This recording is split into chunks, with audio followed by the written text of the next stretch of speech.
FCC process to enhance ambition and concrete implementation of decisions. In that context, the COP30 presidency will organize some groups, the Circle of Presidencies, Circles of Indigenous Leadership, Global Ethical Stocktaking, Special Councils of Scientists and Economists, and a group of special envoys. The third key point, the importance of connecting the abstraction of negotiations with real life. As the global warming intensifies, climate changes increasingly impact the daily lives of people, governments, societies, and economies. A collective effort should reinforce precisely the centrality of climate action and put promises into practice. Accelerating the implementation of the Paris Agreement that depends on coordination and structural adjustment beyond the Convention of Climate Change. The Paris Agreement is working, but not fast enough. Accelerating and scaling results depends on the size of actions that go far beyond the Climate Convention, including levers for the broad and rapid dissemination of financial, technological, and capacity-building resources, as well as structural change in international governance and financial system, especially to increase fiscal space and reduce the cost of capital in developing countries. But Brazil hopes that the COP30 will leave a legacy of a granary of solutions in the areas of forest, mountains, energy, transportation, cities, agriculture, and livestock, as well as fair transition and reductions in inequalities in bioeconomy and digital technologies. We also hope that the COP30 will be a showcase and a platform for attracting international resources for government policies and investment plans. On the 8th May, the Ambassador Correa do Lago sent a second letter that focused especially on plans for global mobilization process. Well, as, if you let me, Minister, as a Brazil representative in this dialogue, I hope that the results of the Sagarmatha Sambaad will provide Nepal with relevant ideas, elements, proposals to contribute substantively to the efforts and concrete results that we all expect from COP30. But for that, I would like to emphasize the importance of all the delegations attending COP30 coming with ample and flexible mandates to reach consensus on concrete actions and new ambitions, as we need them to cope with the climate change challenges we are facing. Thank you very much. Thank you, Excellency. That was very informative for all of us as well. Next, I would like to request Her Excellency Ms. Noha Hamdi Ahmed Al Jibali, Ambassador of Arab Republic of Egypt, for the statement. Madam, the floor is yours.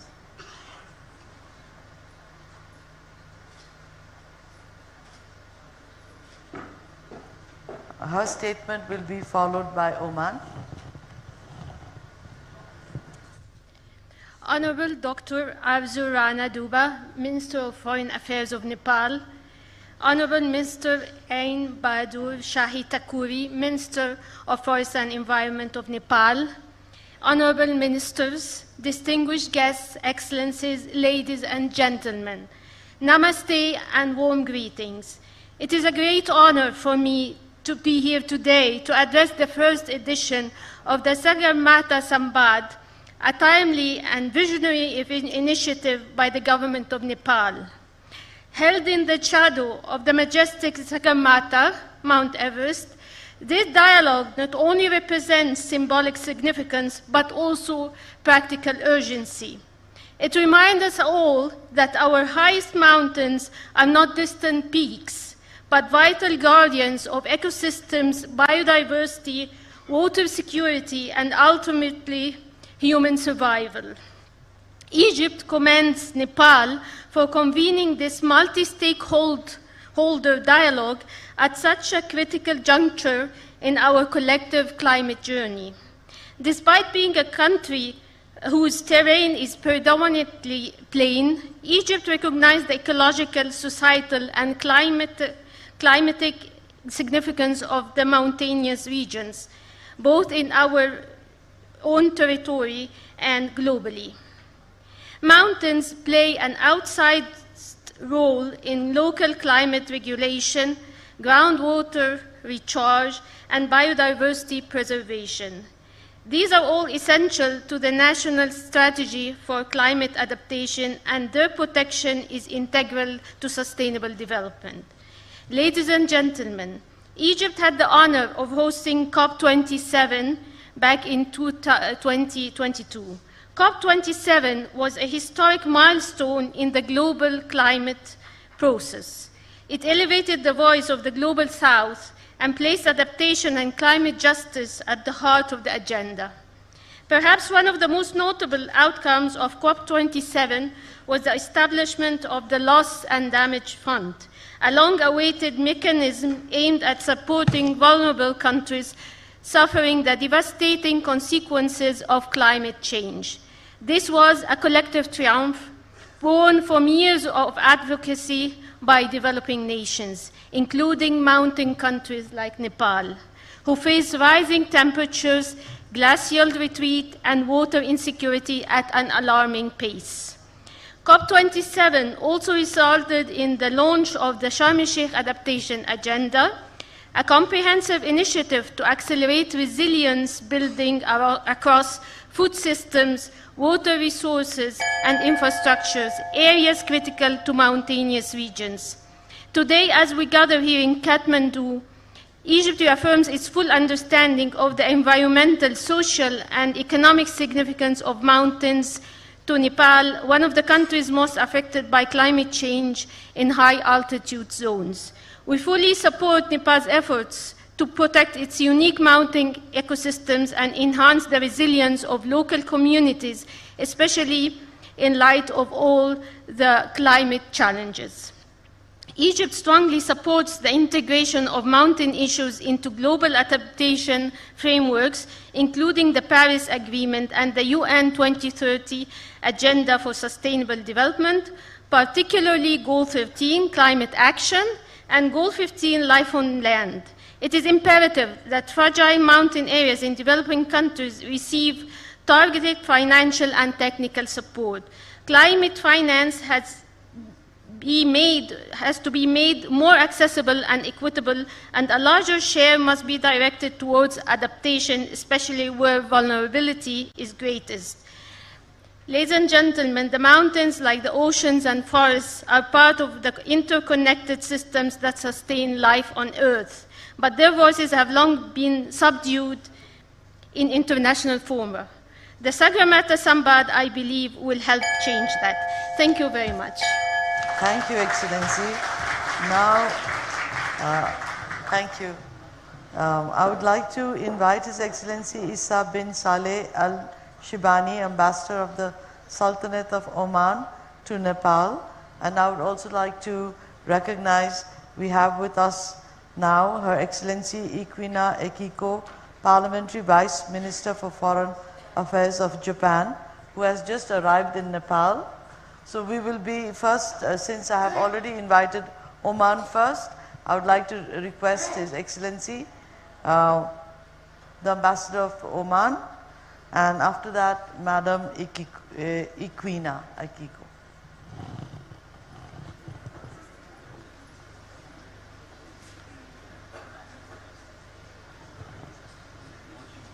No.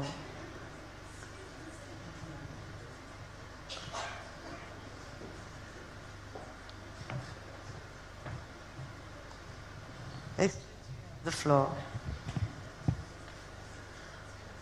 Excellency Foreign Minister, distinguished delegates, good afternoon. Thank you very much for the invitation. I convey the greetings of our Foreign Minister, who unfortunately couldn't be here to participate in this very important forum. For us is where I haven't really prepared a speech, but I think we do support the initiative of Nepal in terms of the importance of protecting the environment and also the mountains in a way that will help to mitigate really the diverse effect that this is caused on the climate change. we have had a very active participation in COP27 and COP28, and I hope that will continue in support of these initiatives. We do have as well participants from Oman who have a mountaineer who have really climbed to the top of the Everest mountains, and where in some of our discussions we see that, I think where we don't touch on the importance of how these sports could really play a role in terms of bringing that much of awareness of how the issue of protecting mountains and climate change really play a great role in the initiative itself. I thank you again, Foreign Minister, for this opportunity and wish you all success for this summit. Thank you. Excellency. And now I have the pleasure to invite Her Excellency Ikwina Akiko, Parliamentary Vice Minister of Foreign Affairs of Japan, for her statement. Thank you.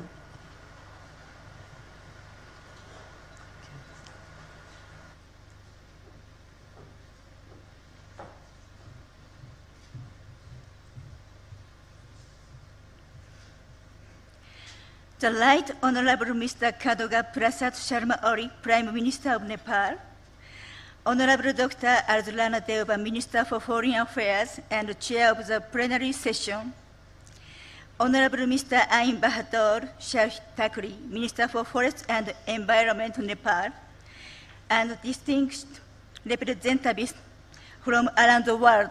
Namaskar. On behalf of the government of Japan, I would like to express my congratulations on holding the first Sagarmatha Sambaad.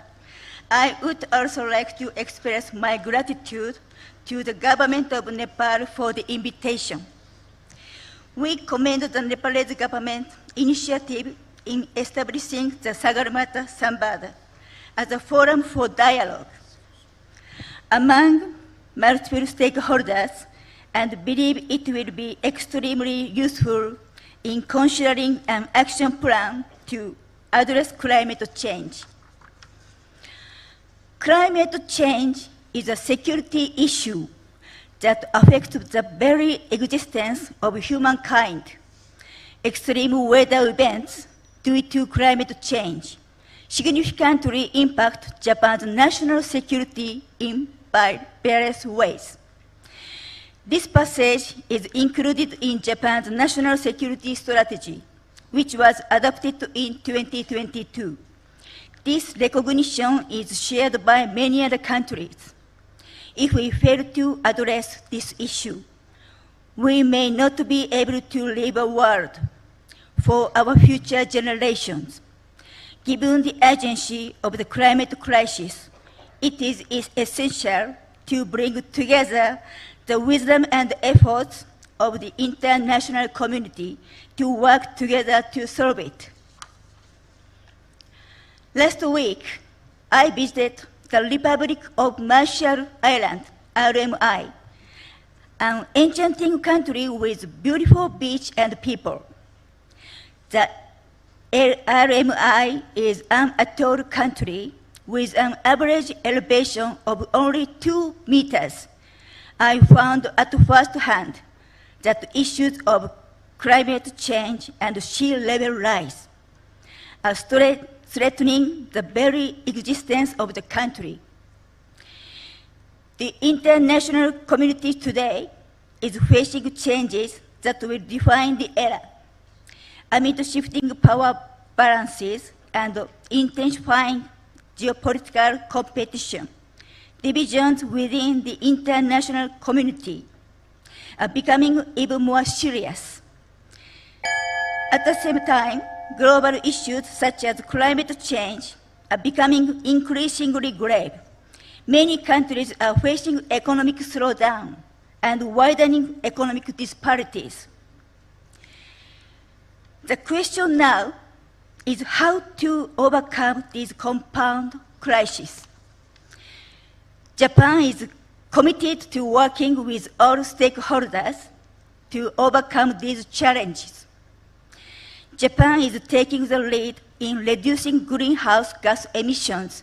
We have set ambitious target of reducing emissions by 60% by 2035 and 73% by 2040 compared to 2013 levels, with the aim of achieving net zero emissions by 2050. We will steadily implement measures toward achieving these targets. At the same time, it is also important to support developing countries in their mitigation efforts to reduce greenhouse gas emissions and their adaptation efforts to avoid and reduce the damage caused by climate change. Japan will provide support that leverage its strengths while responding in a tailored manner to the challenges faced by developing countries. Distinguished guests, today I would like to highlight 3 points regarding Japan's approach to providing such support. First, we will address development issues based on human security, which will also provide co-benefit assistance that will contribute to climate change measures. Climate change measures tend to be put on the back burner because their effects are not clear in the short term. Japan is providing support in areas such as electricity and energy, urban development.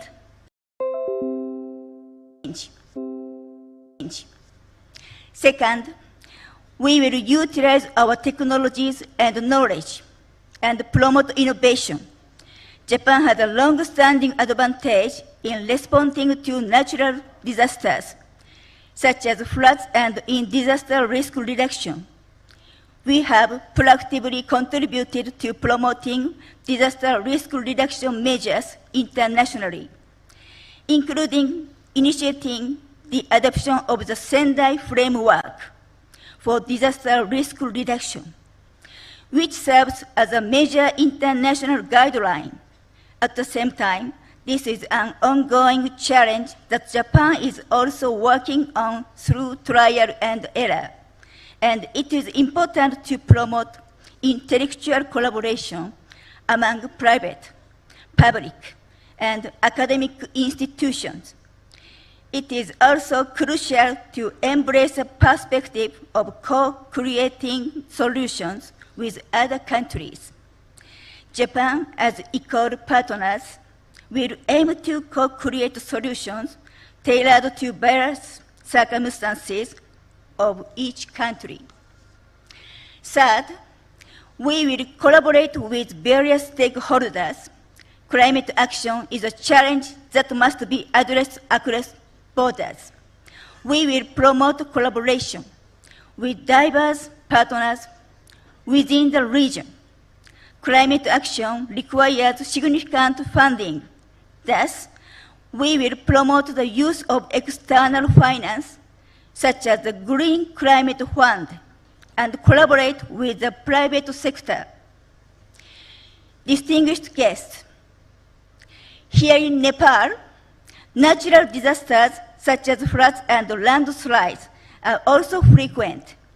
Protecting the rich forests that are the source of livelihood and income for the people of Nepal from flood damage remains an urgent task. Through the Japan International Cooperation Agency, JICA, Japan has engaged in forest conservation in Nepal since the 1990s. Japanese experts have been working with local communities. We are promoting forest conservation in cooperation with residents through dialogue, including women who have become guardians of the forest nowadays. Last year, we also began efforts to strengthen flood control measures in the flood-prone districts of Sunsari and Moran. Let us join forces to overcome this compound crisis, to leave a prosperous world for future generations. Japan will continue to contribute to global decarbonization by providing tailored support to countries facing challenges. This will be done by using Japan's experience and technology and the promotion of private investment. Thank you very much for your kind attention. Thank you, Excellency. Thank you, and thank you for coming all the way and coming right here and being so fresh and to the point. Thank you.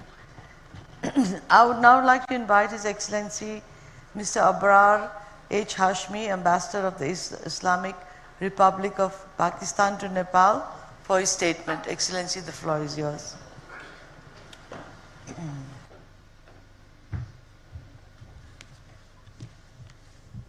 Honorable Chair, Dr. Arzu Deobarana, Excellencies, distinguished delegates, ladies and gentlemen, Namaste, Assalamu alaikum, and a very good afternoon. On behalf of the Government of Pakistan, I extend our sincere gratitude to the government and people of Nepal for convening the inaugural Sagarmatha Sambaad. This timely dialogue underscores the nexus between climate change, mountains, and the future of humanity. Today, as we gather here in historic Kathmandu, glaciers are melting at an alarming pace. Their retreat threatens not just biodiversity and mountain communities, but the food, water, and energy security of millions downstream. Pakistan is home to towering ranges. Much like Nepal, we share 13 out of 14 highest peaks, from Himalayas to Karakoram and Hindu Kush, encompassing over 7,000 glaciers, the largest concentration outside polar region, and they are vital for us. We have witnessed firsthand the perils of glacier melt and gulfs due to climate change, despite contributing less than 1% to global greenhouse gas emissions. The 2022 floods was a stark reminder, displacing 33 million population, caused over $35 billion in losses, destroying critical infrastructure. The stark imbalance reinforces the urgency of equitable climate action and centrality of climate finance. Excellencies, according to IPCC assessment, surpassing the 1.5 Celsius warming threshold could result in the loss of over 1/3 of the world's remaining glaciers, with their devastating consequences for ecosystems, freshwater supplies, and sea level rise. The UNFCCC's Standing Committee on Finance estimates that developing countries will require over $6 trillion by 2030 to implement their NDCs. Therefore, there is an urgent need for enhanced global climate action and international cooperation to mitigate the negative impacts of climate change based on established principles of equity and common but differentiated responsibilities and respective capabilities. The developed countries need to meet their climate finance commitments with balanced focus on adaptation and mitigation, as well as loss and damage. Excellencies, ladies and gentlemen, on its part, Pakistan has launched a wide range of institutional, financial, and policy reforms to catalyze a climate-resilient development pathway. These include establishment of Pakistan Climate Change Authority to steer long-term coordinated climate governance, ecosystem restoration, and to integrate adaptation measures across vulnerable sectors. Our national climate finance strategy is guiding climate investments in public-private collaboration. National Glacier Strategy is to address glacial melt and water stress. Under the Paris Agreement, Pakistan has pledged that by 2030, 30% of all new vehicles sold in Pakistan in various categories will be electric vehicles. We have set an ambitious target to generate 60% of our energy from clean and renewable energy sources by 2030. Living Indus initiative is designed as a world restoration flagship by UNEP to restore large-scale ecosystem to bolster climate resilience. The government is strengthening early warning systems in enhancing disaster preparedness and response mechanism to enhance cities' capacities to cope with climate change impacts and natural disasters. Distinguished ladies and gentlemen, finally, we must all work together to share our knowledge, expertise, and resources to achieve humanity's common goals. Together, we can create a better and resilient future. I thank you all. Thank you, Excellency. Thank you for your statement. This concludes the list of statements by country delegations. Now it will be followed by statements from representatives of international and regional organizations. In this, I would like to invite His Excellency Martin Reiser, World Bank Regional Vice President for South Asia, to deliver his statement, followed by the Asian Development Bank. Excellency, you have the floor. Thank you very much, Honorable Minister of Foreign Affairs, Dr. Arzu Deuba. Honored guests, friends, and colleagues, last week, Nepal did something extraordinary. It held a funeral for a glacier. The Yala Glacier, high in the Langtang Valley, once stood proud, vast, beautiful, and seemingly eternal. It gave life to the communities below for generations, but today it has lost 2/3 of its mass and retreated nearly 800 meters since 1974. And if current warming continues, scientists warn it may disappear completely by the year 2040. The ceremony to honor Yala's passing was not just symbolic. It was a wake-up call. Because Yala's story is not unique, it's the story of the Himalayas. Glaciers across this sacred range are melting at record pace, and this is not a distant problem. It is already affecting the communities below that rely on the rivers that nourish nearly 2 billion people. And it's not just the rising temperatures. Pollutants like black carbon settle on the ice, accelerating the melt. Nepal, a country that has contributed so little to this crisis, finds itself on the frontiers of its impact. Droughts are more frequent, glacial lake outbursts, floods are more dangerous, and hard-won development gains are under growing threat. Yet, even in this sobering reality, we see powerful signs of resilience. Across South Asia, people are already adapting to climate change. In an upcoming report, we find that 4 out of 5 households are taking steps to cope with climate stress. And in places with early warning systems, 90% of families act in advance. These are not stories of helplessness. These are stories of action and strength. We also see what works. Nepal's community forestry movement, locally led, nationally scaled, is a model for the world. Rural roads, hanging bridges are connecting people to markets, schools, and care.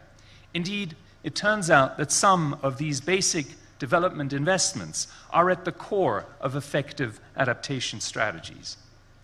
But these efforts must grow. South Asia remains the most climate vulnerable region among emerging economies, and while households and firms are trying, too many face barriers, limited credit, asymmetric information, and inflexible labor markets. The private sector has a vital role to play. Our analysis finds that autonomous adaptation, the actions that households and firms take in the face of climate change, could offset up to 1/3 of the impacts from rising temperatures. But governments must help to clear the way by improving access to weather data, promoting market-based solutions such as insurance, and investing in resilient technologies, basic infrastructure, and adaptive social protection. Because when people are informed and empowered and connected, they adapt and they lead. But let me be clear. This is not just about funding. International solidarity is vital. But in the face of declining aid budgets, it's about rethinking development, with climate shaping how we build, grow, and empower. That means stronger infrastructure, broader financial inclusion, and more jobs in resilient sectors like tourism, services, and the green economy. Our new country partnership framework for Nepal, which we expect to present to our board within this month, has these insights at its core. It focuses on only two key priorities: jobs and resilience. Jobs for people that are affected by climate change and need new opportunities, and resilience to make sure they have those opportunities and are better protected. Nepal has already written one of South Asia's most inspiring stories of poverty reduction. Let the next chapter be one of resilience, led by its people, supported by strong partnerships, and admired around the world. We stand ready to support Nepal and the rest of the South Asia region on this journey. Thank you very much. Thank you, Excellency, for your statement. And next on my list is Her Excellency Ms. Fatima Yasmin, Asian Development Bank Vice President for the sector.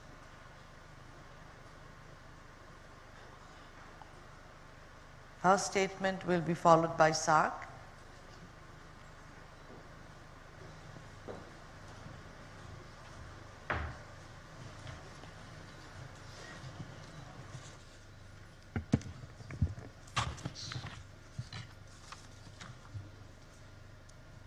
Honorable Foreign Minister of Nepal, Ms. Arjurana Deuba,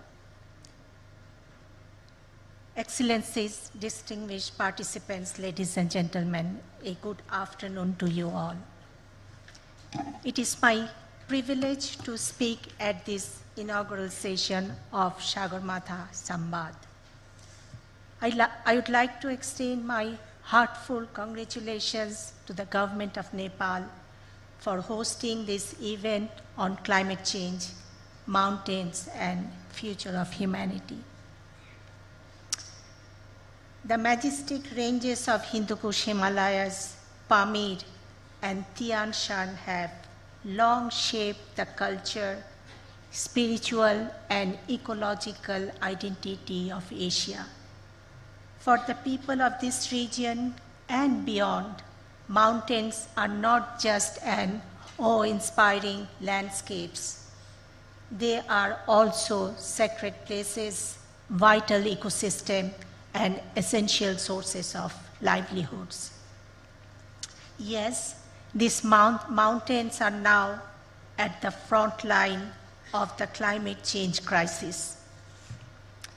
Glacier retreat, water scarcity, floods, and landslides are becoming increasingly frequent and severe, threatening both natural ecosystems and rural communities.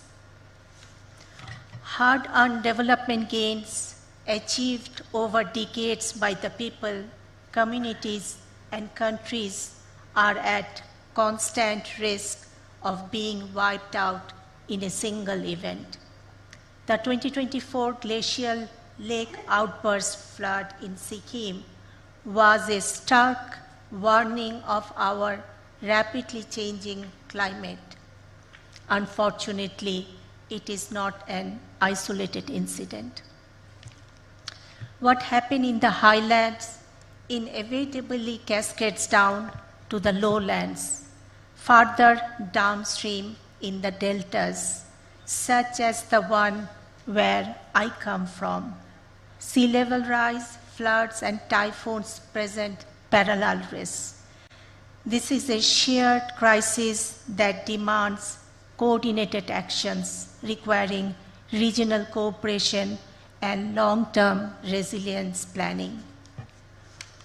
ADB's midterm review of Strategy 2030 identified 5 focus areas that will guide our work moving forward. Climate action is one of them, along with others. As of December 2024, ADB's cumulative climate finance commitment stood at $41.9 billion against our target of $100 billion by 2030. This significant investment reflects ADB's deepening commitment to addressing multi-hazard risk in our region. Let me quickly share a relevant example from Nepal. ADB's Building Adaptation and Resilience in the Hindu Kush Himalayas Technical Assistance Project aims to enhance the understanding of multi-hazard risks and strengthen regional cooperation and climate resilience across the fragile mountain ecosystem of the Hindu Kush Himalayan region. It supports countries in developing adaptive strategies to address growing climate and disaster risks to critical infrastructure and enhancing transboundary collaboration. Climate change does not recognize borders, and neither should our commitments and actions. The future of Asia depends on a useful response grounded in science, unified policies, equity, and innovation. ADB stands ready to support transformative action through regional cooperation, green technologies, and resilient infrastructure. Thank you very much. Thank you, Excellency, and thank you, ADB, for making this whole event a success. I would now like to request His Excellency Muhammad Ghulam Sarwar, Secretary General of SAARC, to deliver his statement, followed by BIMSTEC.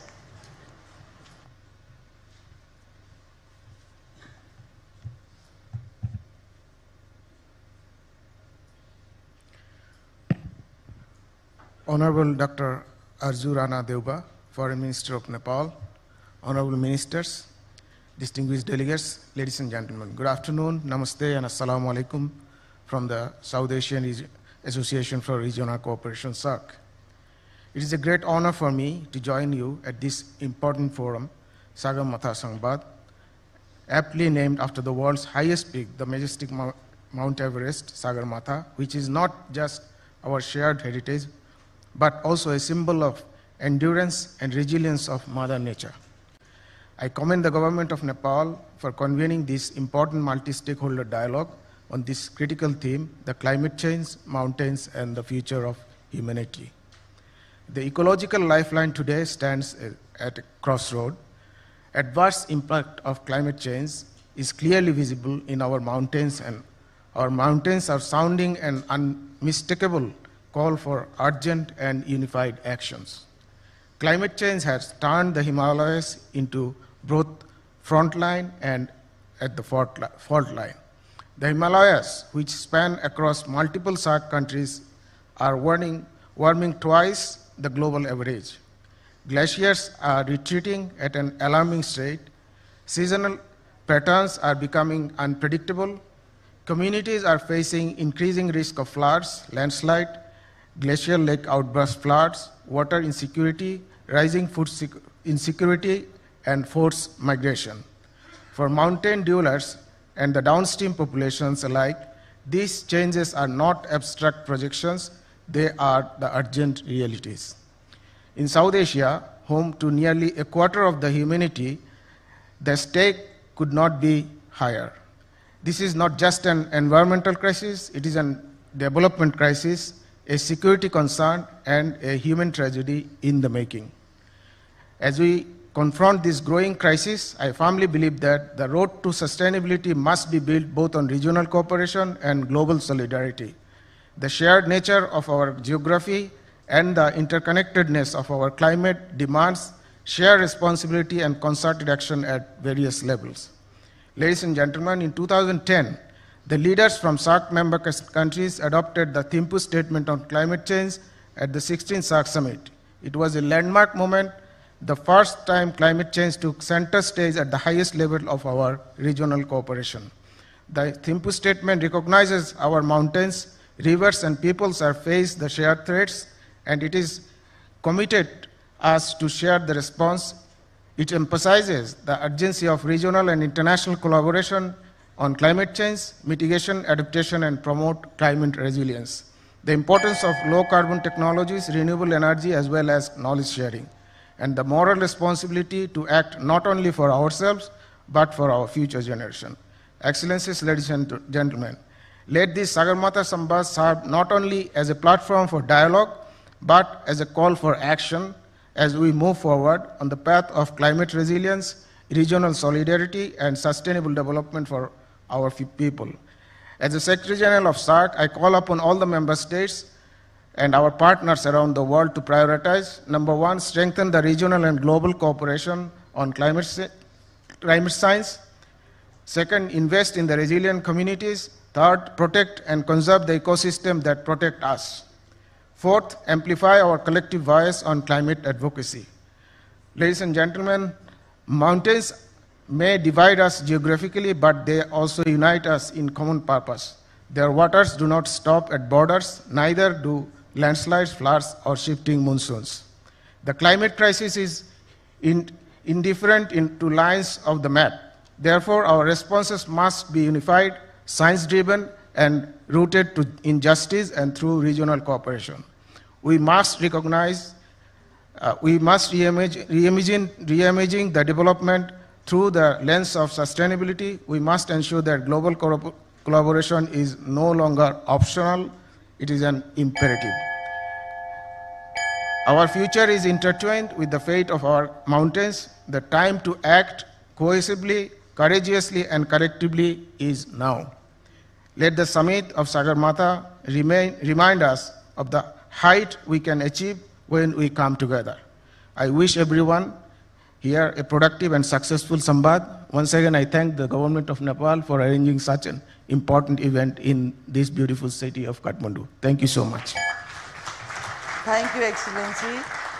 May I now request His Excellency Mr. Indramani Pandey, Secretary General of BIMSTEC, to deliver a statement followed by ICMOD.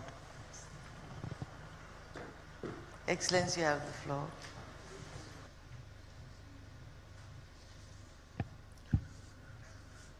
Manani Dr. Arju Rana Deuba, Honorable Foreign Minister of Nepal, Honorable Minister for Forest and Environment of Nepal, Excellencies, distinguished participants, Namaskar, a very good afternoon to you all. I am honored to represent BIMSTEC at the inaugural Sagarmatha Sambaad. I congratulate and commend the government of Nepal for convening this Sambaad. The speakers before me have already spoken about the threats and the challenges we face due to climate change. They have also called for concerted national, regional, and global action. A number of concrete proposals have been made.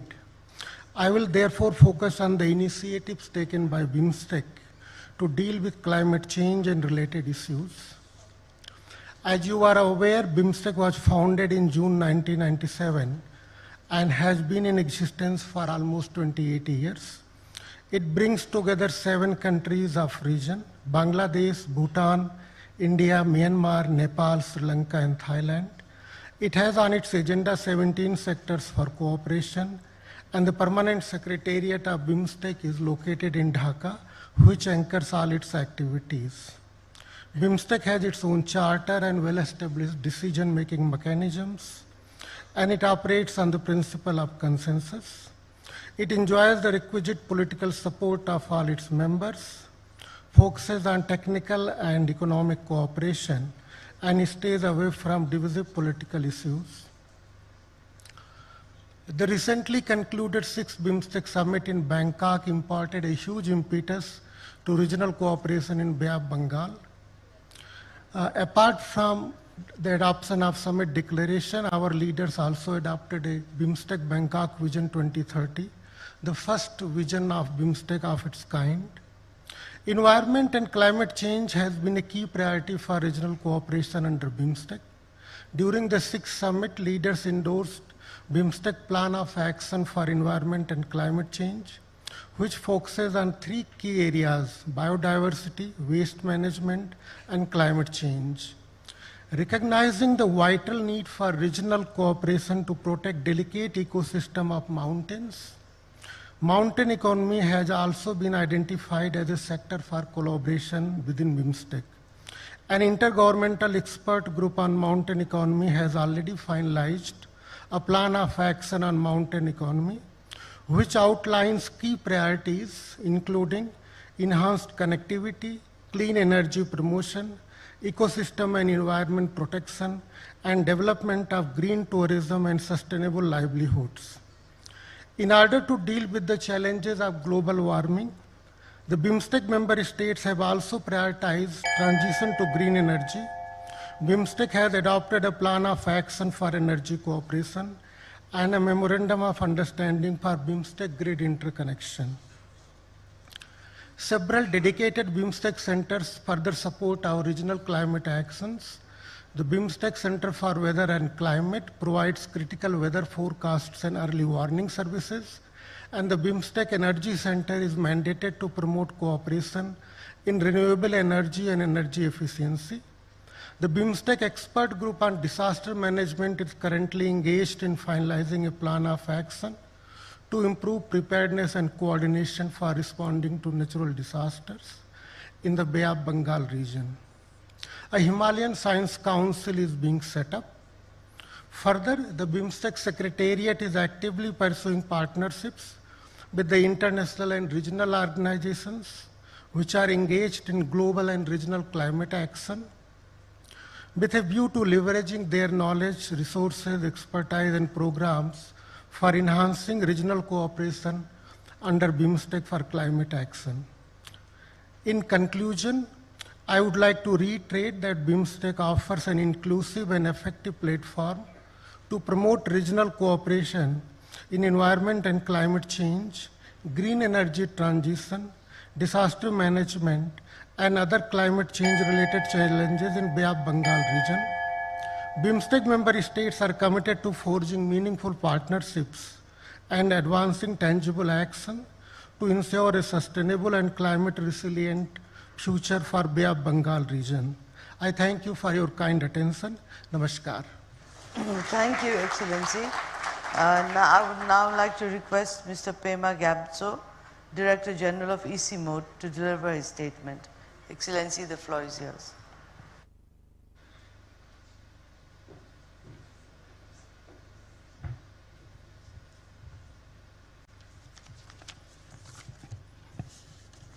Honorable Chair, Excellencies, ladies and gentlemen, ECMOD is pleased to be associated with this event, the Sagarmatha Sambaad, and would like to thank the Government of Nepal, our host, for giving us this privilege.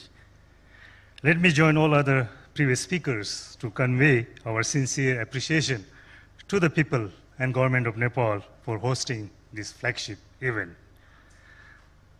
Honorable Chair, as the last speaker, I have the privilege of choosing what to speak and leaving out what I don't need to repeat. So I also hope that the alarm bell, the warning bell doesn't apply for me as I am the last speaker. So we have heard all the major issues and what we need to do. So from my own perspective, from my own understanding of what has been said all along, I would like to summarize my statements under 3 sections. The first is a set of facts that everybody seems to talk about and all of us acknowledge. The first of this fact is that the world is facing the triple planetary crisis of climate change, biodiversity loss, and air pollution. Second, that these crises are reinforcing, mutually reinforcing, and also interconnected, and they affect everyone. Third fact, that the mountain regions are highly exposed to the impacts of climate change and facing existential threats. Fourth, what happens in the mountains matter and impacts the water, food, and energy security of millions of people living both within and beyond in the downstream river basins. Fifth and the last, that 1.5 degrees Celsius is just too hot for the mountains, and we need to take urgent actions now. So, what I have seen is that we know enough to act, at least by those of us living on this planet, and the science is clear. So what is stopping us from taking actions to save our planet and secure the future of life on Earth, including ourselves? In my opinion, there are 5 5 words that begin with I's that we do not give enough attention, and also 5 C's that we tend to avoid. In all our gatherings, we have heard conversations around these 5 I's. First is information. In our quest for more information, more evidence, more data, we conveniently do not make use of what we already have, and we do not share. While research should continue and efforts to enhance scientific knowledge should be increased, we need to make effective use of what we already know. Second is institutions. We have enough institutions around the world, nationally, regionally, globally. Third is instruments. We have so many legal, policy, and regulatory instruments to prevent and mitigate planetary crises, from bylaws at the local levels to international conventions and treaties. The fourth is innovations. Again, one of the common excuses we hear is that we do not have enough innovation, enough technology, enough knowledge. But I think we have to make use of all the innovations that already exist. We simply cannot wait for artificial intelligence to come up with the magic solution for our problems. Fifth and the last is investments. Again, if we check the books on our expenditures made on sustainable development, made on environment, made on climate mitigation and adaptation, we will be surprised. Enough investments have been made, but were they made in the right place, in the right time, in the right, in the places where it is most needed and used effectively? I don't think so. Now, let me touch on the 5 C's. We lack communication. While we talk about communication all the time, I don't think we are talking in the same language. So there still exists this gap in communication. We need to improve on that. Second, coordination. How many of us in these rooms, regional, institutional, international institutions and organizations, can claim that we have enough coordination? I think we need to enhance our coordination at every level. Third is collaboration. Now we have collaboration, but in the spirit of true,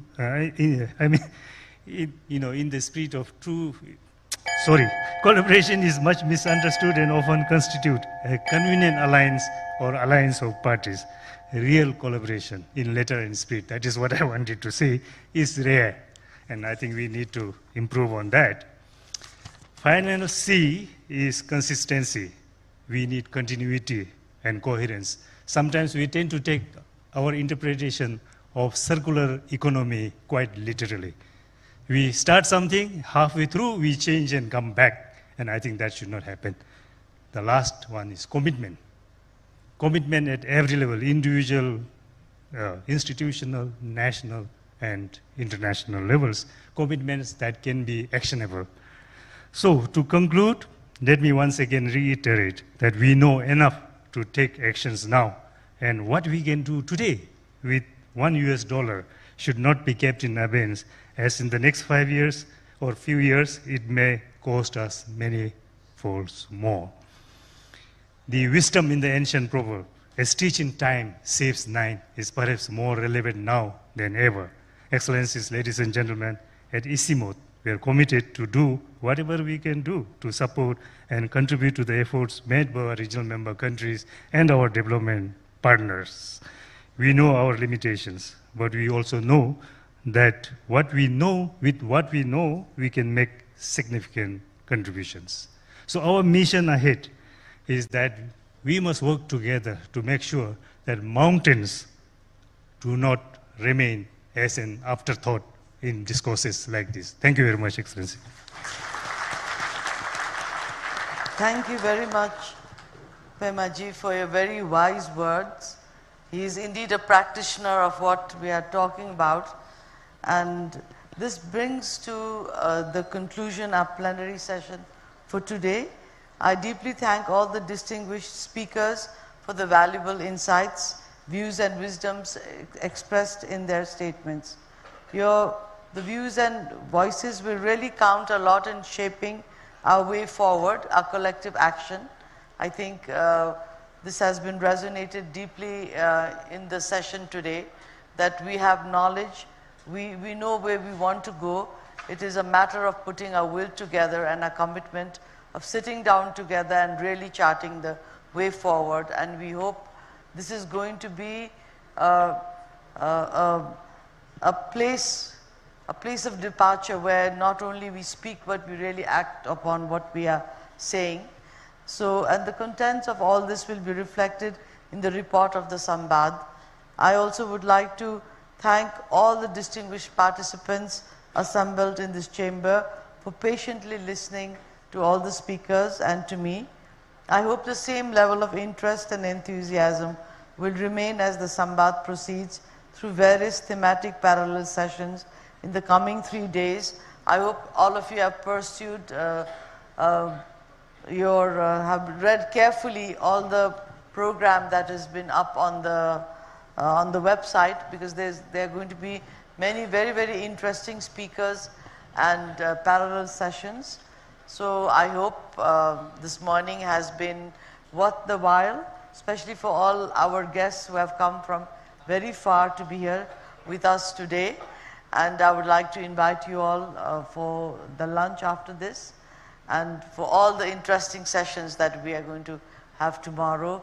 And I think there is going to be a mountain flight that some of you have also signed up to. And of course, I will see you in the in the closing plenary session also. Thank you, namaste, and thank you for being with us today. Thank you very much, Madam Chair, Honorable Foreign Minister Dr. Arju Rana Deuba. We now have a press brief by our Honorable Foreign Minister. I'd like to request all our distinguished participants, representatives from the media, to please head towards the Malshri Hall, where we'll have the press briefing by our Honorable Foreign Minister Dr. Arju Rana Deuba. And she'll most definitely be joining lunch post the press briefing as well. To all our distinguished guests, Honorable Ministers, Head of Departments, we'd like to request you to kindly head towards the Chinese restaurant for lunch. And to all our foreign delegates, senior officials, panelists, we have lunch being served at the Terrace Garden Resort. And to all our other distinguished dignitaries, we have lunch being served at Sursudha Courtyard. So we have lunch being served in 3 different places. Our volunteers will most definitely help you guide towards the lunch area as well. Thank you one more time.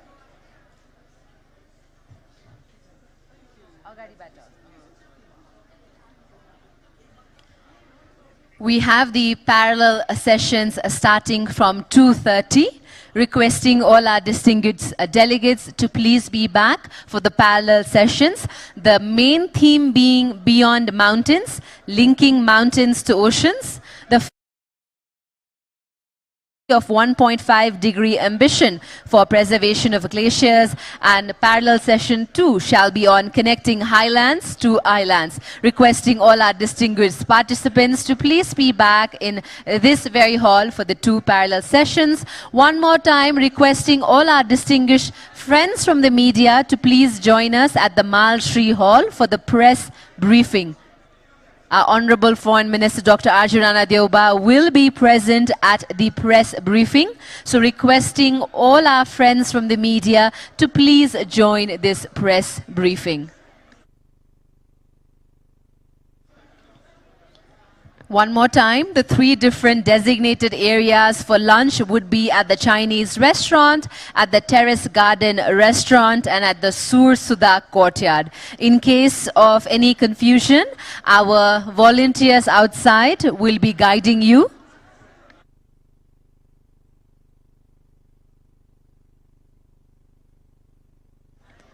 Thank you very much, everyone. Please do enjoy lunch, and please be back by 2:30 for the 2 parallel sessions. Thank you all, and have a wonderful afternoon ahead.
statements highlight altogether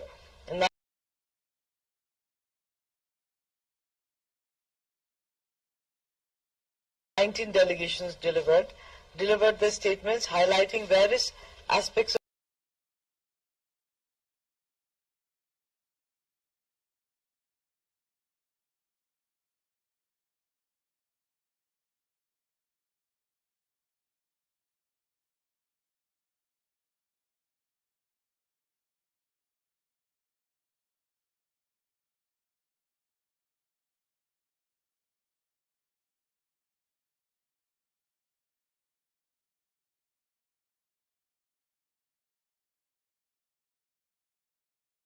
climate change of humanity. Each delegation was highlight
highlight altogether minutes, but not a very strict chairperson.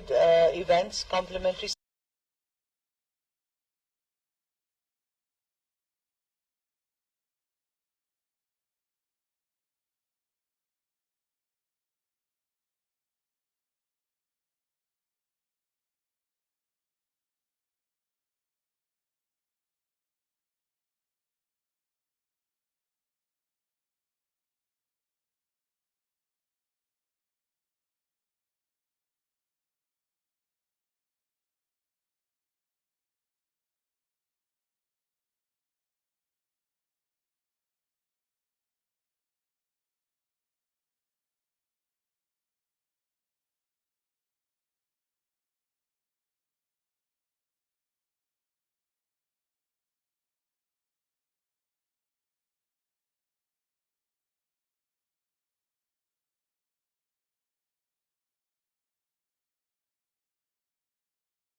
side events. There are a number of delegations here who would like to take this opportunity to meet with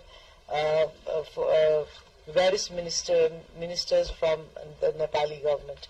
Side events. All major delegations here, I would like to state that all major sessions of the Sambaad are being broadcasted live. Various due to limited space, as you can see, the Nepali could not accommodate all side events. All major delegations here, I would like to state that all major sessions of the Sambaad are being broadcasted live. Various limited space, as you can see, the Nepali could not accommodate all side events. All major delegations here, I would like to state that all major sessions of the Sambaad are being broadcasted live. Various lines of messages of the Sambaad are being accommodate all side events. All major delegations here, I would like to state that all major sessions of the Sambaad are being broadcasted live. Various lines of messages of the Sambaad are being accommodate all side events. All major delegations here, I would like to state that all major sessions of the Sambaad are being broadcasted live. Various lines of messages of the Sambaad are being accommodate all side events. All major delegations here, I would like to state that all major sessions of the Sambaad are being broadcasted live. Various lines of messages of the Sambaad are being accommodate म भन्छु गोली फुकाउनुहोस्, बनाउनु सहकार्य माओवादी केन्द्र या प्रचण्ड या प्रधानमन्त्री त्यसबाट दबावमा पर्छ भन्ने भ्रम नराख्नु र प्रधानमन्त्रीलाई धम्क्याउने तरिकाले पनि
Thakal, who is the head of Least Developed Countries Support Team and Director of Climate Analytics South Asia Office.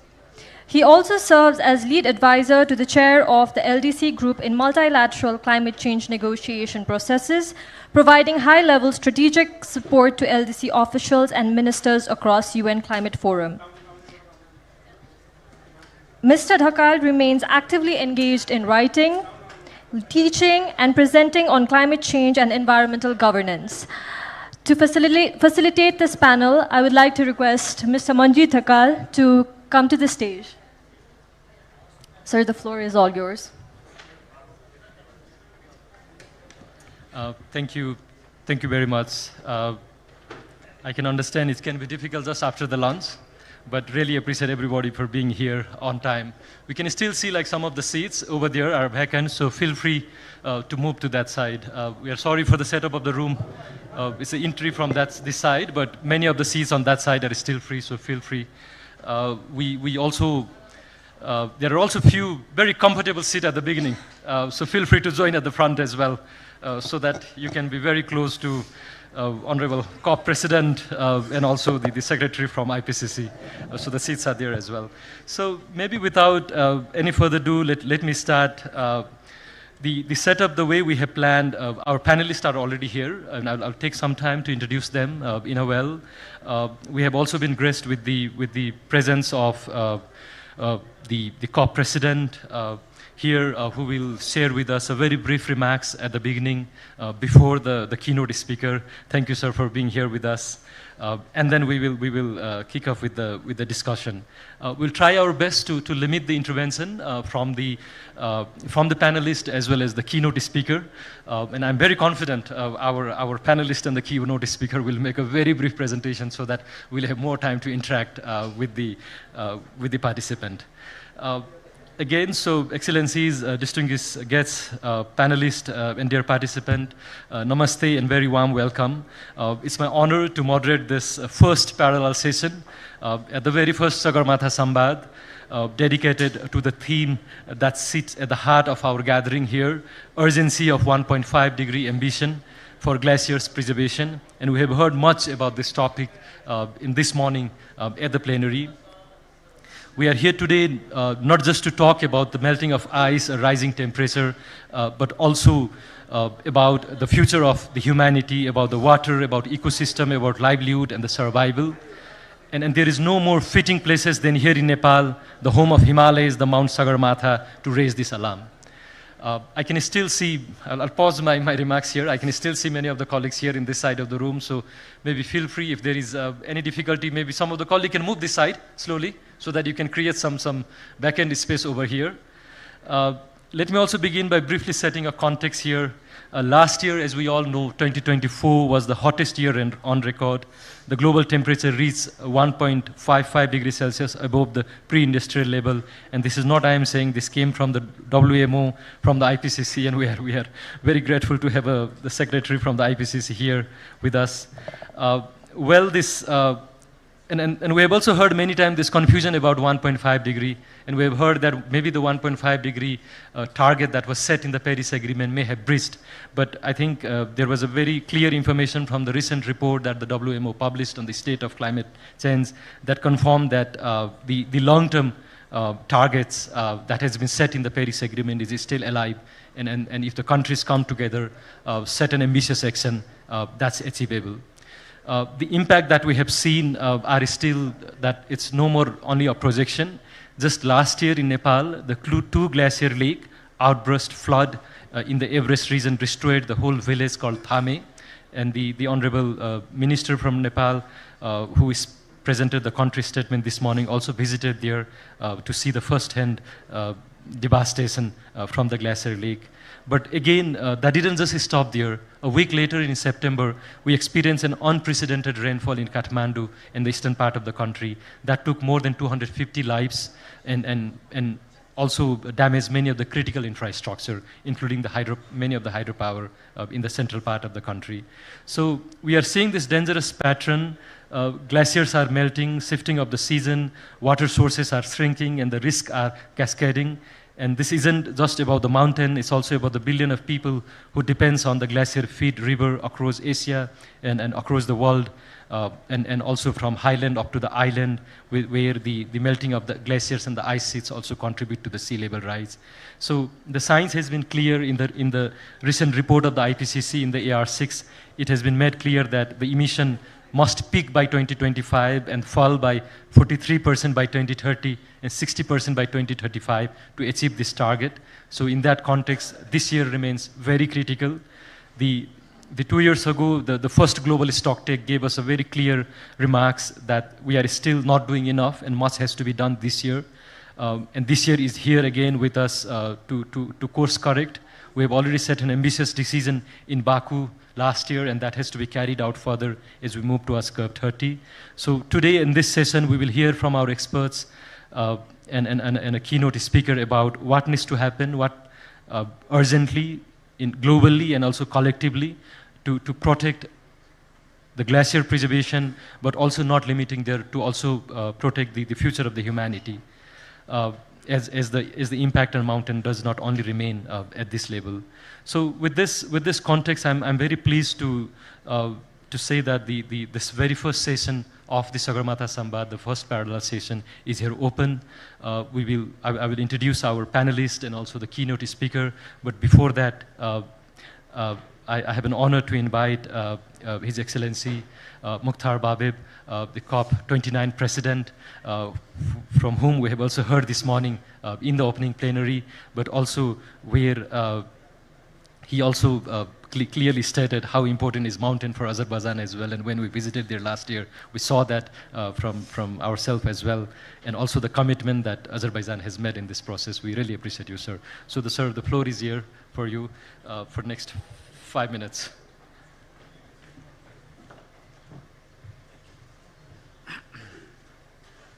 I will try to be short. Excellencies, distinguished guests, ladies and gentlemen, thank you again to our hosts from the government of Nepal for hosting these important discussions on the 1.5 degrees target. This ambition is central to the Paris Agreement, and it is informed by what the science tells us about the dangers of a warming world. Staying within this boundary will significantly reduce the risks and damages caused by climate change. Every fraction of a degree that we go beyond 1.5 has direct consequences. Our planet's glaciers illustrate this clearly. We may lose nearly half of the world's glaciers by the end of the century, even if we limit global warming to 1.5 degrees. But this rises to over 80% of glaciers if global warming rises for 4 degrees. The knock-on impacts of the world of this would be catastrophic, including sea level rise, reduced freshwater access, and disruption of livelihoods. We already breached the 1.5 threshold for the first time last year. These short-term spikes do not mean that the target is out of reach over the longer term. But they should remind us of the urgent need for action. The Paris Agreement did not just send out the 1.5 degree target.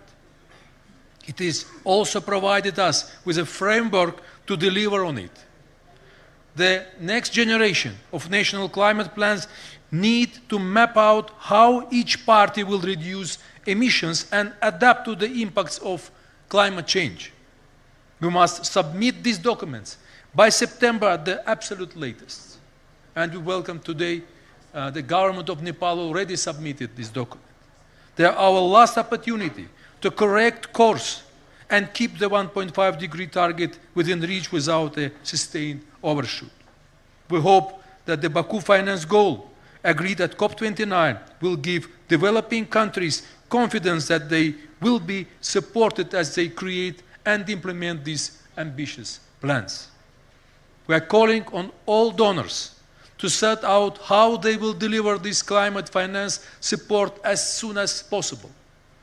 Ladies and gentlemen, action is urgently needed to keep 1.5 within reach and protect the world's glaciers. We must all now set out our contribution to these efforts with transparency, with accountability, with ambition. I thank you. Thank you, Excellency, for your very encouraging remarks and the urgency that is required in terms of the global community to take forward. Also, we really appreciate the leadership taken by the COP29 presidency and your team, and for the successful organization of COP29 in Baku. Thank you very much. So now we will start with our keynote speaker, Dr. Baiking Zhu, the professor at the Institute of Tibetan Plateau Research, Chinese Academy of Science in China. I will also take a very brief moment, Professor, to introduce our panelists because I'll introduce them in detail later, but just to take a name. Then on the row, we have Dr. Aparna Shukla, a scientist at the Ministry of Earth Science in the Government of India. Then we have Dr. David Potter, the Strategic Group Lead, Regional Action and Global Advocacy at ICIMOD here in Kathmandu. Then we have Dr. Anil Mishra, Chief of the Section Hydrological System, Climate Change and Adaptation Section at UNESCO in France. Then we have Pam Person, Director at the International Cryosphere Initiative, ICCI. I will take a moment later to briefly go through their profile. But Professor, if you allow me, I'll just take one moment to recognize also the presence of the Secretary from the IPCC, Abdullah Dixit. And I think it's your birthday today. You have just turned maybe 21 today. So really, on behalf of all the participants, happy birthday to you. Thank you. So Professor Dr. Baiking Zhu is a professor at the Institute of Tibetan Plateau Research Center, Chinese Academy of Science. He has a skill and expertise in stable isotope analysis, climate reconstruction, environment, climate change, and biochemistry.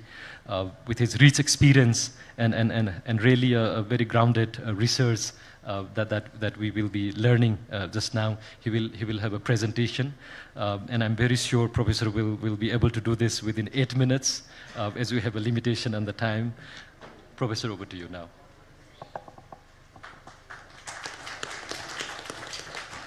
So thank you, Chairman, and thank you, everybody. Okay, so I will the slide. So the presentation is the topic is because this is the it's about the usage of the 1.5 degree ambition for the glacial preservations. Okay, so I think that in these panels, I think the most important should be focused on the global context of the global climate change and also of the Himalaya regions. How about the glacial change and related to some hazard risk, and also how to manage of this risk under water resource. So my focus on the protecting the Asia water tower. And the subject is about approach to adapt to a changing environment for better survival and development. So I'm from China in the Chinese Academy of Science. So long time for the glacier research in Himalaya region. So next. Please, next.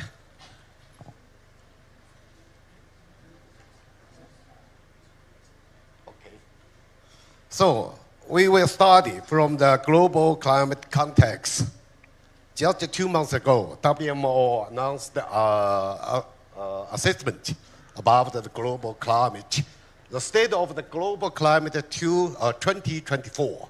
That is addressed clearly that 2024 is the highest temperature during the last 175 years. And the annual mean temperature is reached related to the baseline of the pre-industry. It is exceeds the 1.5 degrees. But that's calendar year.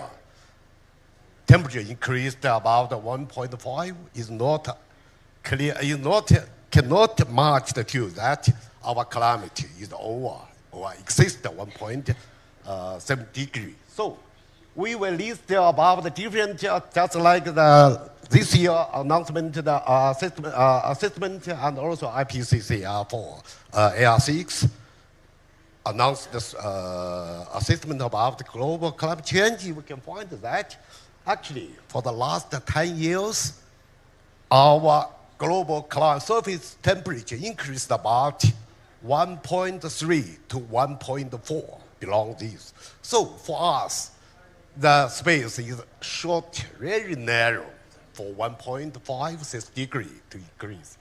So second is that carbon dioxide maybe is a major driver, major cause for these consequences of the climate change. So when we look back to the last 800,000 years, we can find that carbon dioxide in the Antarctic ice core records tell us a long story about the concentration of the carbon dioxide.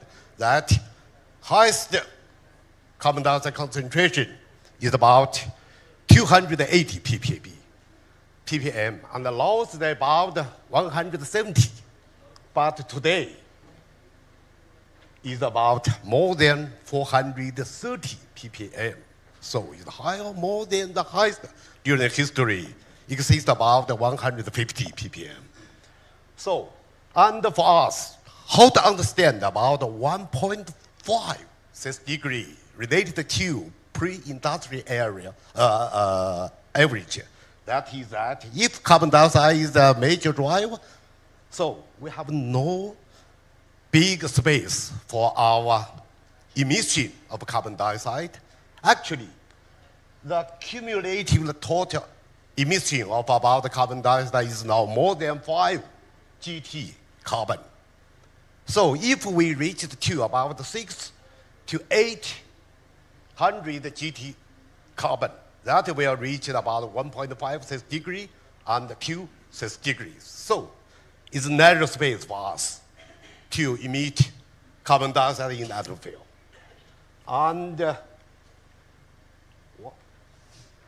okay, at this context, background, globally, glacier is retreat or melting down very quickly. From the last, mid of the last centuries, our global glacier accumulated loss is about water equivalent reached about 30 meters melting down, global average. But for these centuries, from 2000 years to now, accelerated. 1 year we have accelerated. So now this is the global context. When we focus on the region, Himalaya-Tibetan Plateau is really important for us. And it is, we call this region as the Trans-Himalaya region. It's covered about 5 million square kilometers and accommodated all the 14 highest peaks, all in these regions. And also bodied more than 10 surrounding countries. That is support fresh water for all of these countries. So 2 billion people living surrounding the Trans-Himalaya regions. And Trans-Himalaya region is also the home to the largest glacier outside the polar regions. And so we call this region as the ash water tower because the glacier area covered in this region is about 100,000 square kilometers. And the snow cover is 1,300,000 square kilometers. And the permafrost extent 1,500,000 square kilometers. And the lake area about 50,000 square kilometers. And more than 13 big rivers faded to different countries surrounding these regions. So the premier fresh water resource for downstream in Asia, supporting more than 2 billion people, play a virtual role regarding water resource, ecosystem, and biodiversity. So this Asia water tower contains a huge volume of the water, solid and liquid waters. Just like a glacier, hold about 8,855 GT ton of the waters, and the lakes about 1,000 GT ton. And every 13 big rivers every year feed it to. Downstream, it is about 650 GT. This is equal to about 200 years of Yellow River runoff discharged. 200 years. So big volume. What? Okay, but this is really important. Water resource in Asia. But Trans-Himalaya, the temperature increased really quickly. When we researched, give out a conclusion is about the Asia water tower is now in the period of normal warming. Globally, there are two hotspots. One is Trans-Himalaya, another is the Arctic. So Trans-Himalaya, I think, when we reconstruction from Earth's course of the temperature changed for the last 150 years, we can find that actually nowadays the temperature increased more than 2 degrees related to pre-industry area average. And since 1960s, Asia water tower has warmed at 0.38 degrees per decade, which is twice the ratio of the observed global warming. So when we use the CMAP6, use higher and middle scenario carbon dioxide emission, we can find that globally. Only 2 years later, or early of the middle of these centuries, global temperature was reached to the target, or exceeds the target, about 1.56 degrees, or 2 degrees. So at that time, Asia water tower, the temperature increase should be more than 4 to 6 degrees in Trans-Himalaya region. So at this, another is that, because this is a region, another is region, besides carbon dioxide, black carbon should be very important additional cause for this abnormal temperature increase. When we take snow sample from Everest, south side, from Nepal to base camp to the summit of the Everest, we can find that the snow is darked at least to the high elevation, 6,500 meters snow, higher concentration of black carbons. When we take ice cores from Everest, reconstruction for the last 200 years, black carbon concentration increase, we can find that from the middle of the last century, increased very quickly, doubled 3 times of black carbon at that time. That's why dark the snow surface promoted the melting of the glacier. And the monsoon also suppressed the rainfall in this region by black carbons. So totally of these regions, from the 1980s, the glacier area changed is more than 20% dismissed. And about 23% of volume of ice melting down. And at this process, the lake in the Trans-Himalaya, lake level increased. So the volume is also increased. But the river discharge increased very quickly. Because, so we summarized that most evident feature of the imbalance of the Asia water tower. What means? That is solid water in Trans-Himalaya region is melted, translate to liquid waters. That is the imbalance. So the imbalance is carried out by accelerated transformation from solid water to liquid water in Trans-Himalaya region.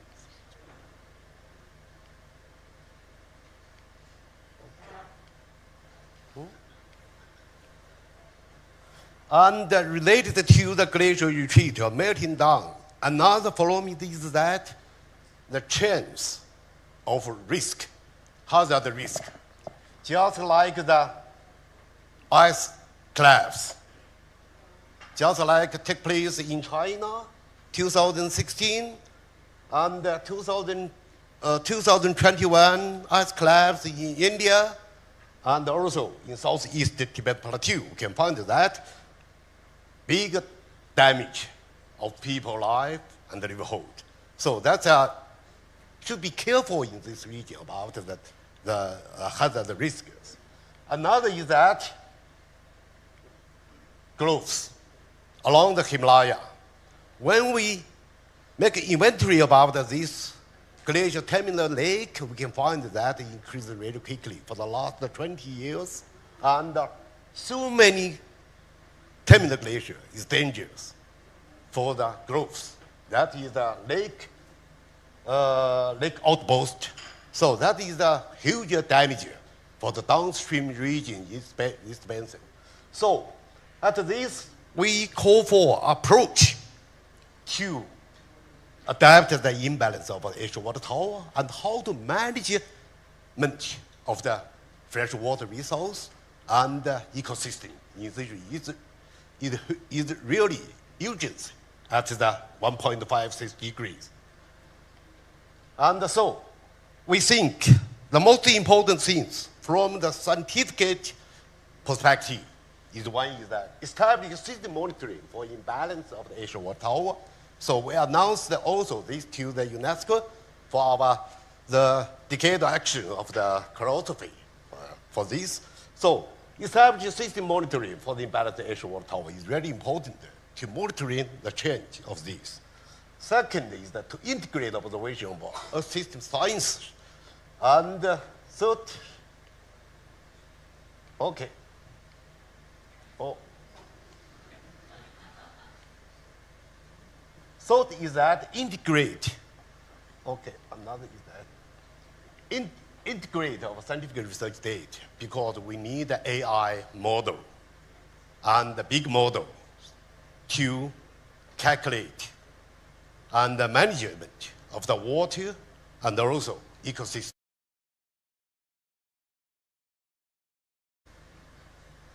Integrated observation and approach implement in this region is very important because the water resource, ecosystem, biodiversity need our scientific knowledgement and with our big data, AI models.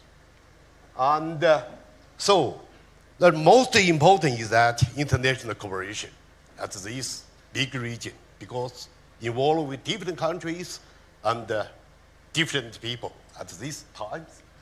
So our mission should be to advance our systems and contribute to conversation and support development to Trans-Himalaya, a global eco-environment. We aim to build a global scientific community with the shared future. And also our vision to state and manage in these regions for our future. Thank you very much.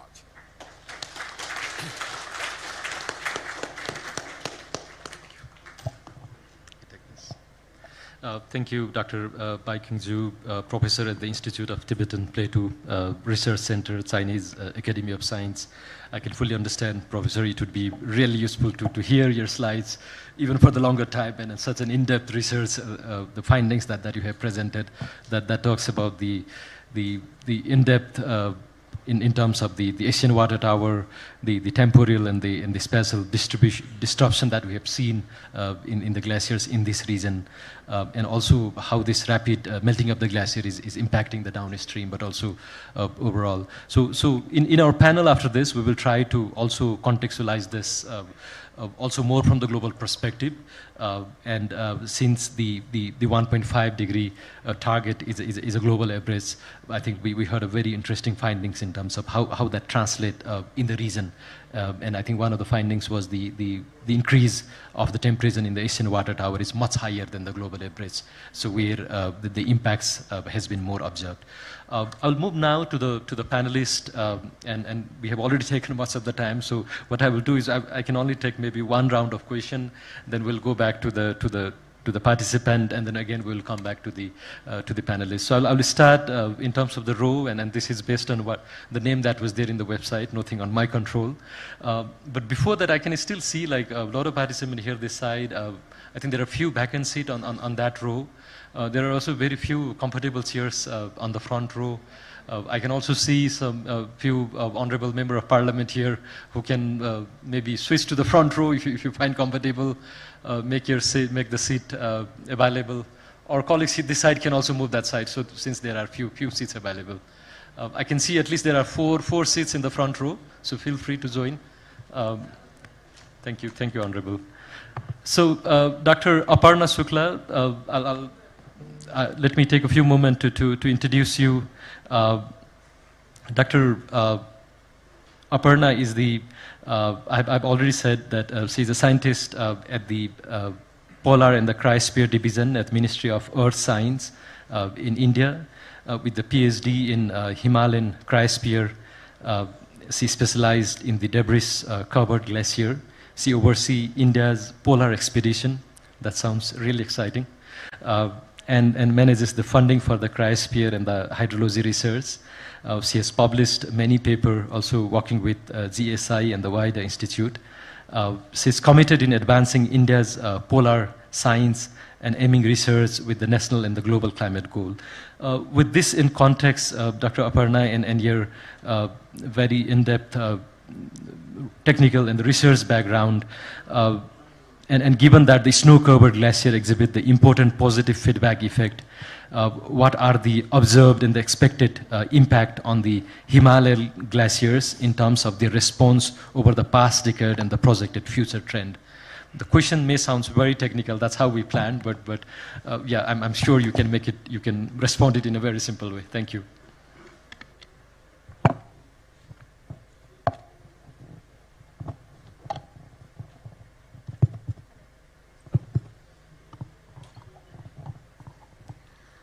Yes, thanks Manjeet for your kind words.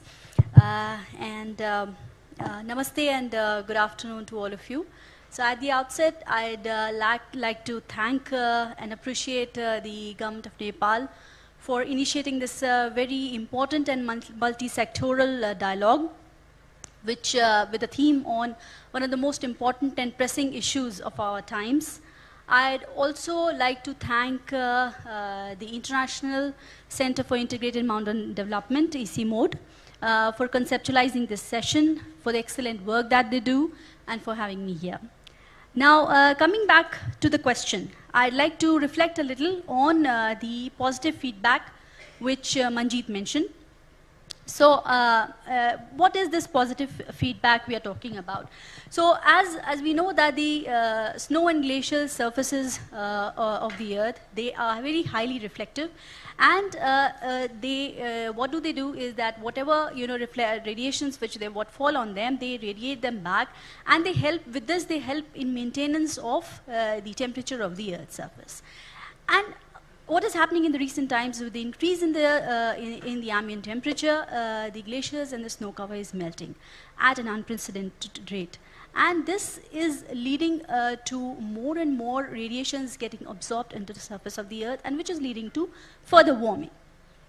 Having said that, now in that context, talking about the observed and the projected changes, as Manjeet talked about. So, the observed and the projected changes specifically for the cryospheric regions, when we talk about, I'll take it up in and discuss about each of the three cryospheric components. That is, first of all, the Himalayan glaciers, and the snow cover, and the permafrost. So, talking of the glaciers, we've all heard since morning in the national statements that the glaciers in the region have been shrinking, retreating, and losing mass at an unprecedented rate, and more so in the recent times. So, I would just like to add to that is that they are not only losing mass, they are also changing grossly in their morphology. The large glaciers, they are fragmenting to smaller glaciers. Smaller glaciers in many of the basins across HKH have been reported to actually disappear completely. On top of that, they are, the normal glaciers, the steep glaciers, they are changing to hanging glaciers, which are again a threat. The glaciers, as they melt and ablate, they are accumulating more and more debris cover on their surfaces. This debris cover actually complicates their response. It introduces heterogeneous melting over the surface of the glacier, which leads to the formation of the cryokarst features. These cryokarst features are actually the glacial ponds and ice cliffs. These cryokarst features, they become the hub of further melting of the glacier. And as I said, cryokarst features include glacial lakes. And as Dr. Zhu was also talking, that the number and size of glacial lakes across HKH has been increasing, grossly. And these impact which I talked about, all the glaciers, they are more severe towards the eastern part of HKH as compared to the western part. Also, when we talk of the future projections, as also Dr. Zhu has pointed out, that they are going to continuously accelerate and lose more mass. Now, coming to the snow cover basically has been observed to have shrunk and reduced in extent, duration, and depth. And this is mostly because of the change in the melting pattern of snow. The snow has been, there has been early onset of snow melt which has been observed. And when we talk about the future changes which are projected to occur in the seasonal snow cover across HKH, this trend is going to increase. The snow line is going to shift up, and the snow melt contribution to the streams is going to reduce drastically. Not only this, there will be, the occurrences of snowfall will be now, are projected to be more shorter, uncertain, and vigorous across HKH. So that is one. Coming to the last and the third component of the cryosphere, that is the permafrost. Though the studies are, the data is, relatively scarce on this subject, but as research is still gearing up in this domain, but there is clear evidence to prove that, the permafrost region across HKH have been warming and reducing and thawing at a faster rate than expected. More so, when this is happening, it is also projected that the active layer thickness of the permafrost is going to increase. Now, having said about all these, changes which are happening in the, or projected to happen in the cryospheric regions, in the cryospheric components, what is more crucial is, with all these changes in the backdrop, actually the incidence and occurrence of the hydroclimatic, extremes and the cryogenic or cryosphere-related hazards is increasing in magnitude and frequency. And for the future projections, it is even said that, these would occur in areas, where there has been previously no, record of occurrence of such events. That's it. Thank you, Dr. Aparna. Maybe just to follow up with this current level of warming, where are we headed in this region? What would be the impact, or where are we heading in terms of the rising temperature in the region specific? Yes. So as we've already talked about, and we talked about the positive feedback as well. So it is going to further escalate, right? And the more important impact is going to be, as I prompted, is in terms of the hazards, the frequency and magnitude of which will increase, together with the availability of water resources. As it is projected for the century, till the mid of the century, there will be a peak in the stream flow, and after that there will be a reduction in the stream flow, which is going to obviously impact all the activities downstream. Thank you, really appreciate. We always get this blame that it's very difficult for scientists to present in a very simple way. Really, I think we did a great work.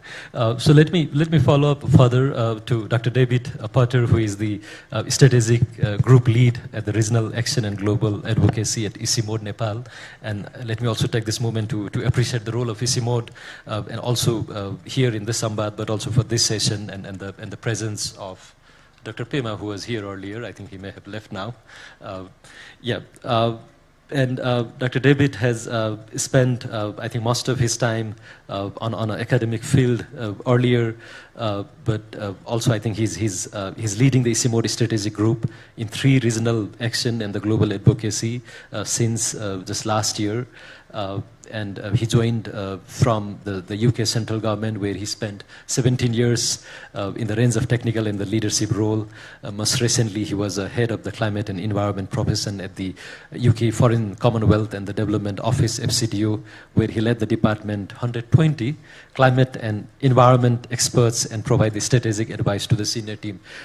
Really honored to have you, David, here with us. And with this rich experience that you have now here in the region, working with ICIMOD, but also with your international exposure, I just want to ask, like, how can the scientific research combined with the local and the indigenous knowledge be effectively communicated to inform policies and the strategies for the glacier preservation aligned to 1.5 degree? And in your role as working in the ICIMOD, how can the intergovernmental organization like ICIMOD can play a role here?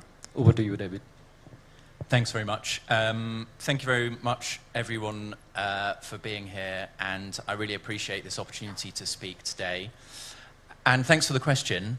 I think when we're talking about scientific knowledge about glaciers, I think we're also talking about a range of knowledges, not just the knowledge of Western science, but also local community knowledge. And I think my first point here would be that we need to recognize and validate these local knowledges. So we need to understand that and make it clear that there are people who've lived by and on and with these glaciers over decades, and they've seen firsthand how they're changing, and they understand how that change is happening day to day. But I think it's sometimes challenging to bring that knowledge into global fora. I think it's really important here to use methods like community workshops, identifying local community leaders, giving them a voice on the global and the regional stage to make sure that the understanding they have of glaciated landscapes gets out there and is taken into account in the global discourse. So I think that's my first point, which is about validating forms of knowledge that perhaps we might undervalue normally. I think the second point is an excellent one about how do you communicate scientific knowledge in an effective way. I don't think this is just an issue for glacial science or even climate science. It's a broader issue for science in general, and I think there's a whole industry around how do you communicate science in an effective way. And I think we can really learn from that and draw on it. So using simple methods to communicate to a wide range of audiences, I think is absolutely essential here. And for example, understanding the value of imagery and infographics to combine and crunch down data and information into easily understandable messages for a broader population who aren't necessarily science experts or glacial experts, I think is absolutely vital. And understanding our audiences, and particularly thinking about policymakers and communicating in a way that can influence policymakers, is also vital.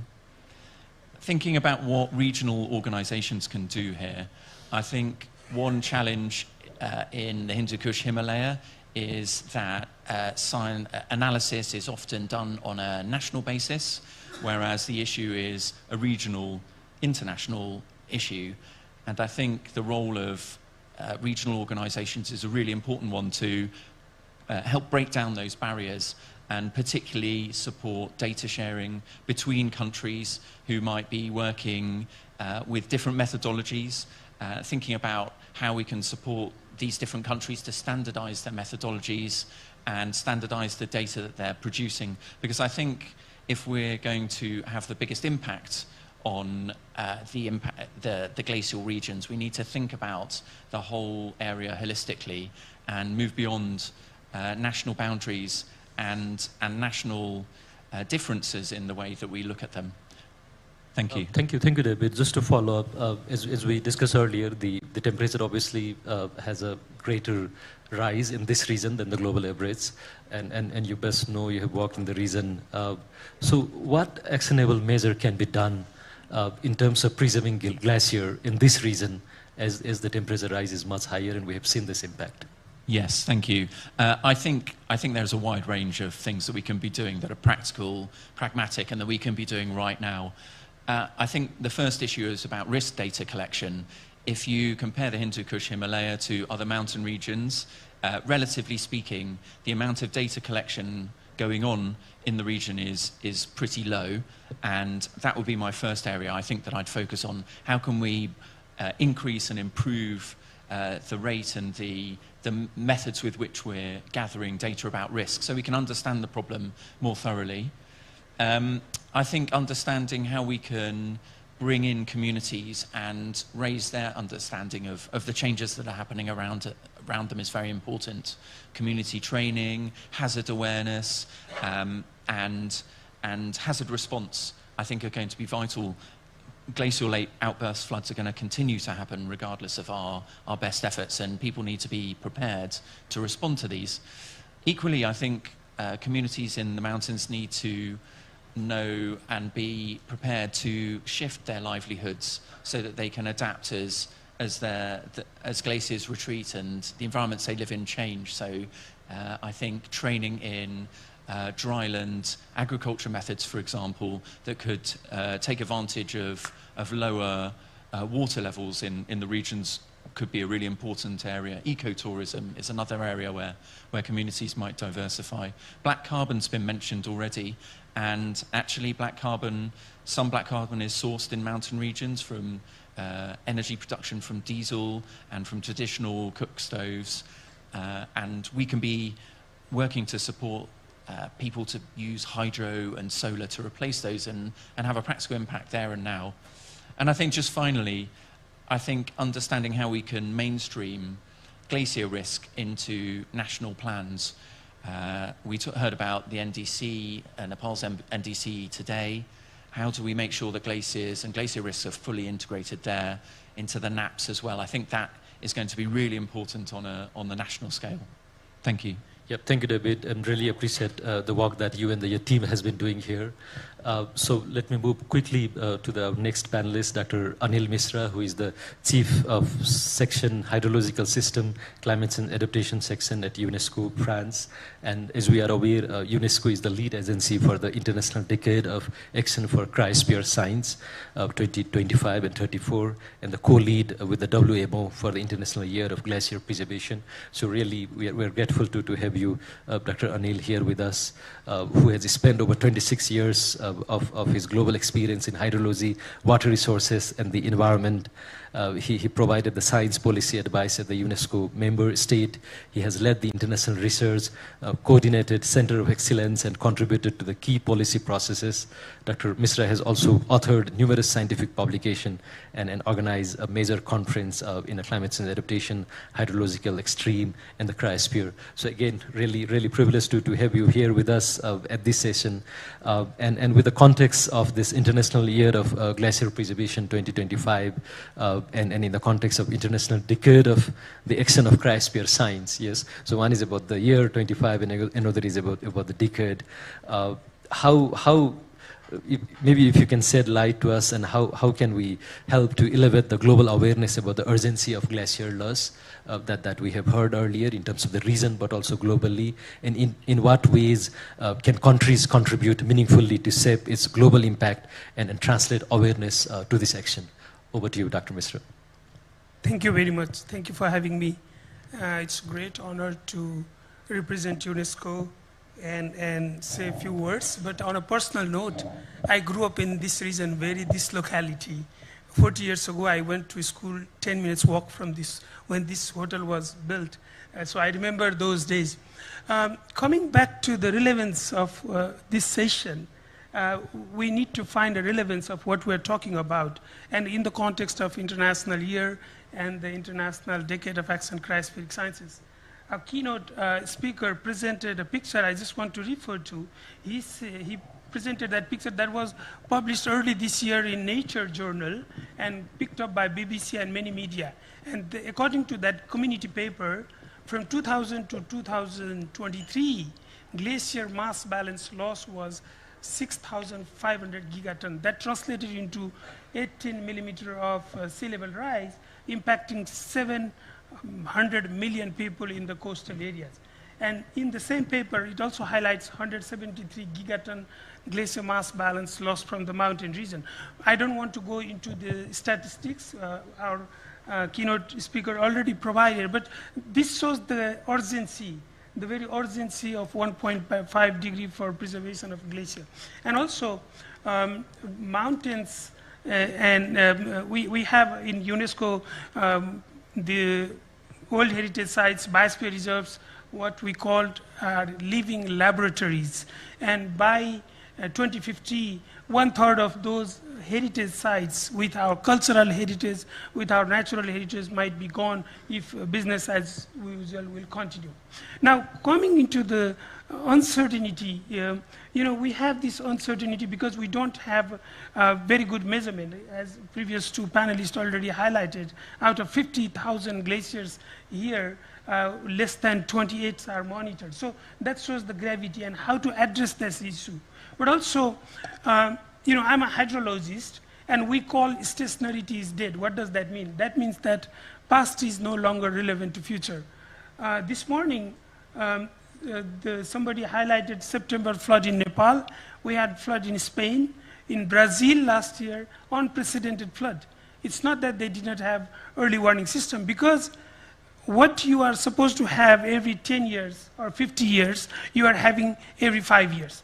So you are not able to really provide early warning system. And in this context of uncertainty, we have to manage.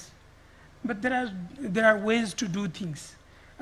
David highlighted to capture, to integrate with the indigenous knowledge system. I call citizen science. We need to provide citizen and engage citizen in data validation and calibration process. And I'm very happy to tell you that with our UNESCO office, my colleagues are here from Kathmandu office, we are launching climate risk informed decision analysis here in Nepal in the Sagarmatha region to really provide opportunity to identify what are the plausible scenarios in order to manage within the uncertainty. So we really need to go work with the community. And with the now recent development of information and technology with the low-cost sensors, 3D printers, you can really engage with the citizens and address those data gaps, so that you can address, not really waiting for big things to happen. I think that's something that I want to highlight. And this is where UNESCO comes. We really support institution. And I'm very proud to tell that the ICIMOD is mentioned. ICIMOD's constitution was written in Paris in UNESCO headquarters. So we really emphasize creating center of excellences.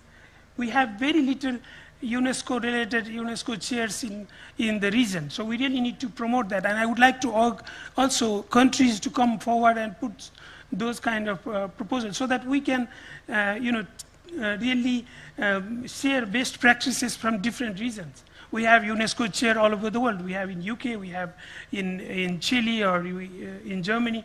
So these countries will also have opportunity to share the best practices. And coming from I said in the beginning the relevance of what we are saying, and this international year, which has now already provided, I would say, a major milestone. Member states came to UN General Assembly and they declared International Decade of Action Cryospheric Sciences.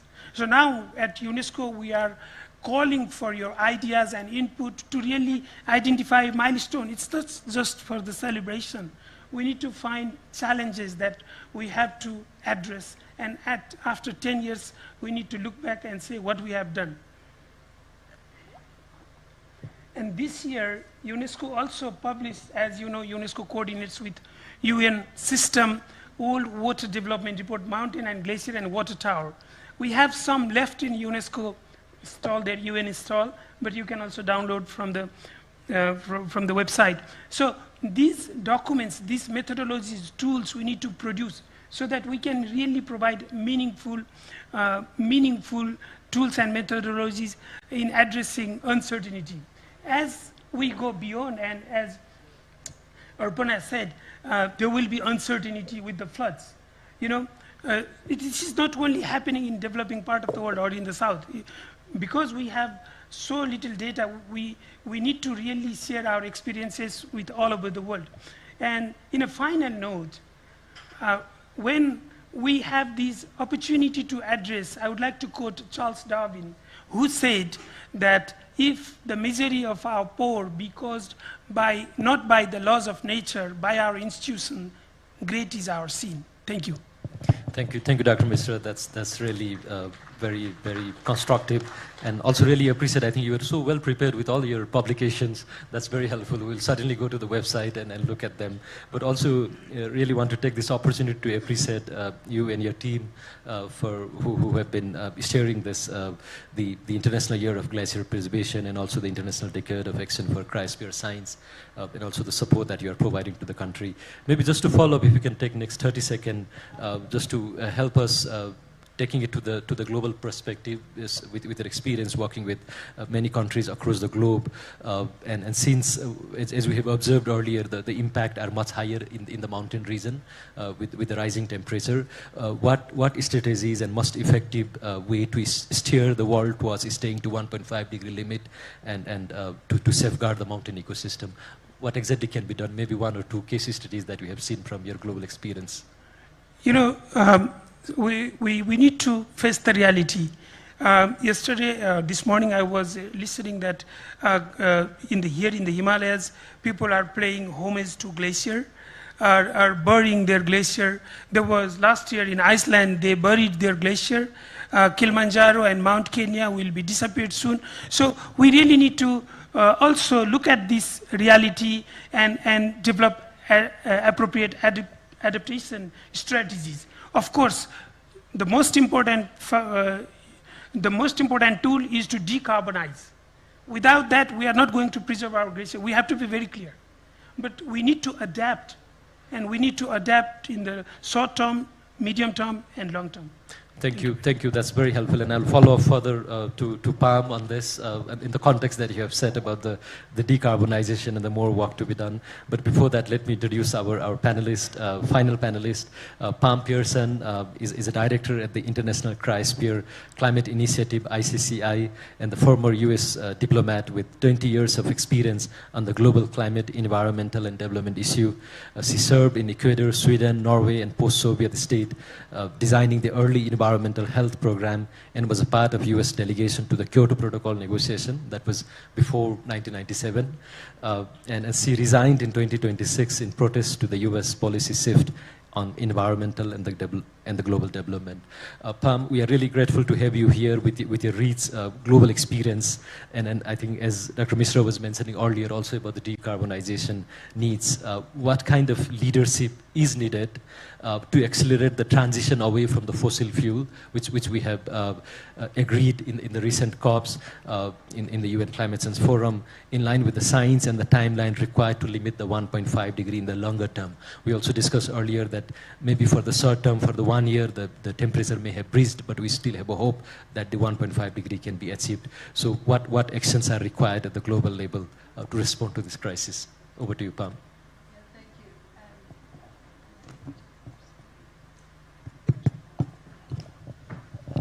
Okay, this one's working. And I do want to join the others in thanking the government of Nepal for everything in connection with this conference and for taking the initiative, because the time is really important right now. I think, as some of the speakers in the opening sessions mentioned, there's no reason not to pretend that we live in extremely challenging times right now when it comes to climate. And that's the ecosystem politically that we're moving in right now. And we need to move forward despite that. How do we do this as a mountain community or as communities that are impacted by mountains? I would say one very key way is simply to follow the science and to make it very clear what the science is saying. I will say that over the next 2 weeks between now, Sagarmatha, and then there's going to be the UN Glaciers Conference in Dushanbe at the very end of this month, there will be 2 studies coming out. One focused on ice sheets, one focused on mountain glaciers. They both sort of have a similar message, which is that 1.5 in many ways is actually too high for these regions. And that that doesn't mean that we're doomed or that we need to forget about saving the glaciers.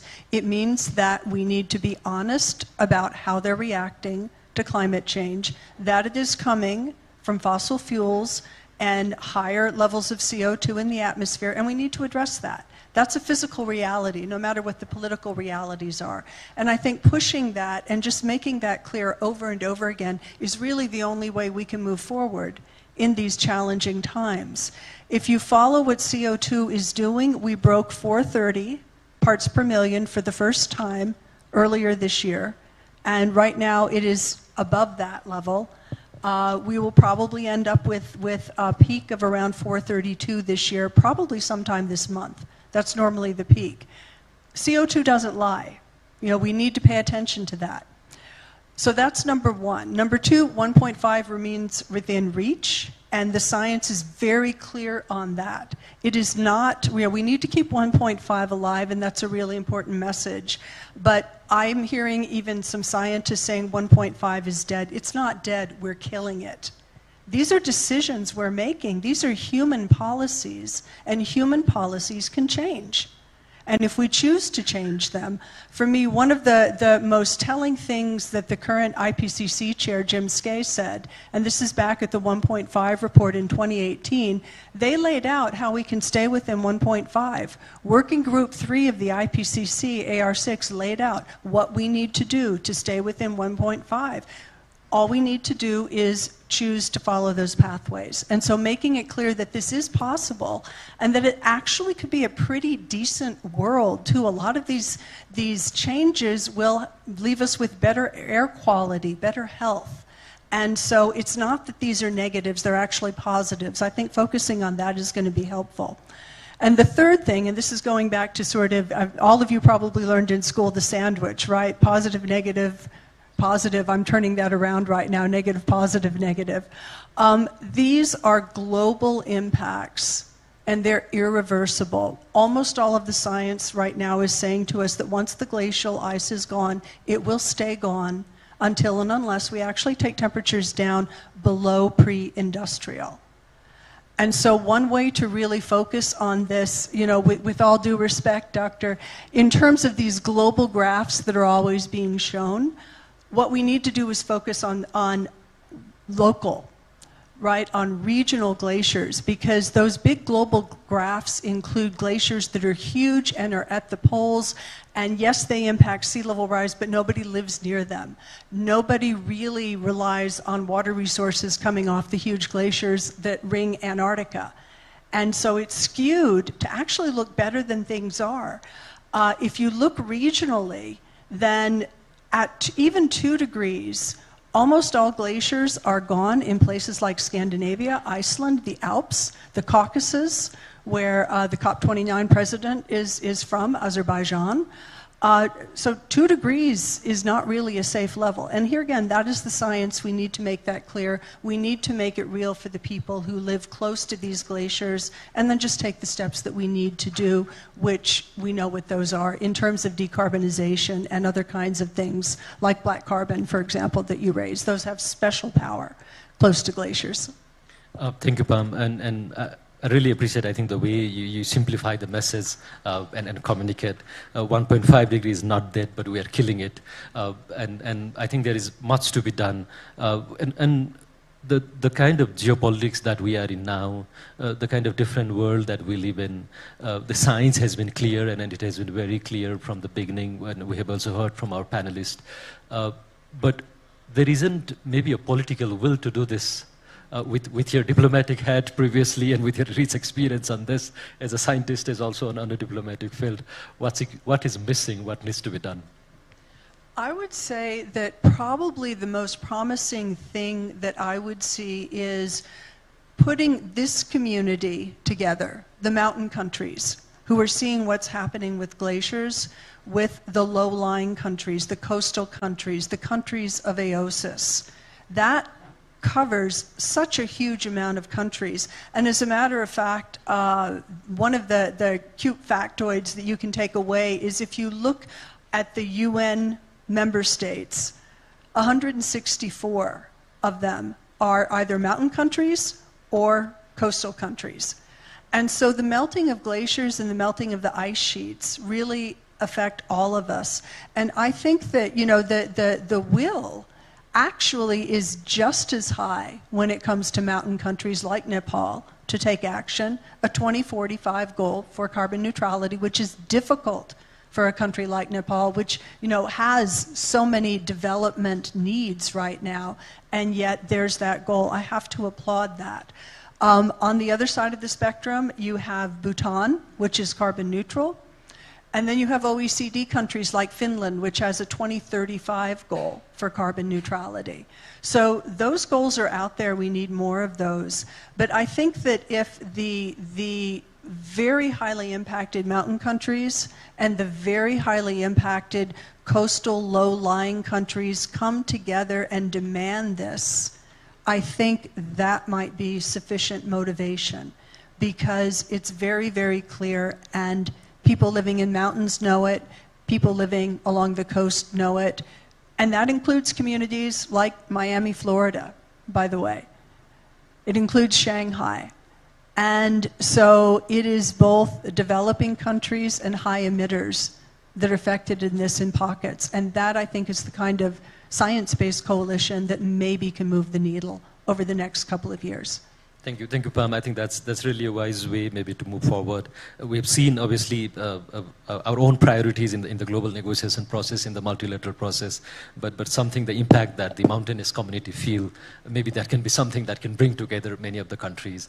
And also you rightly highlighted about the linkage from the mountain to the island, and that's what the colleagues in the other room are discussing, about the linkage to the highland to the island, from Sagarmathas to the seas, and we'll be coming up with their thoughts as well. We have some time, not much, but I promised earlier that we'll try to make it more interactive as possible. So I'll open the floor. Maybe we'll, based on the timing that we have, I will also request maybe the volunteer to help with the mic already. Please maybe introduce yourself as well, so that we know who is asking the question, and try to make it very brief. We'll start here from the beginning, from the Honorable Member of Parliament, and we'll move backward. Anyone who can help with the mic over there?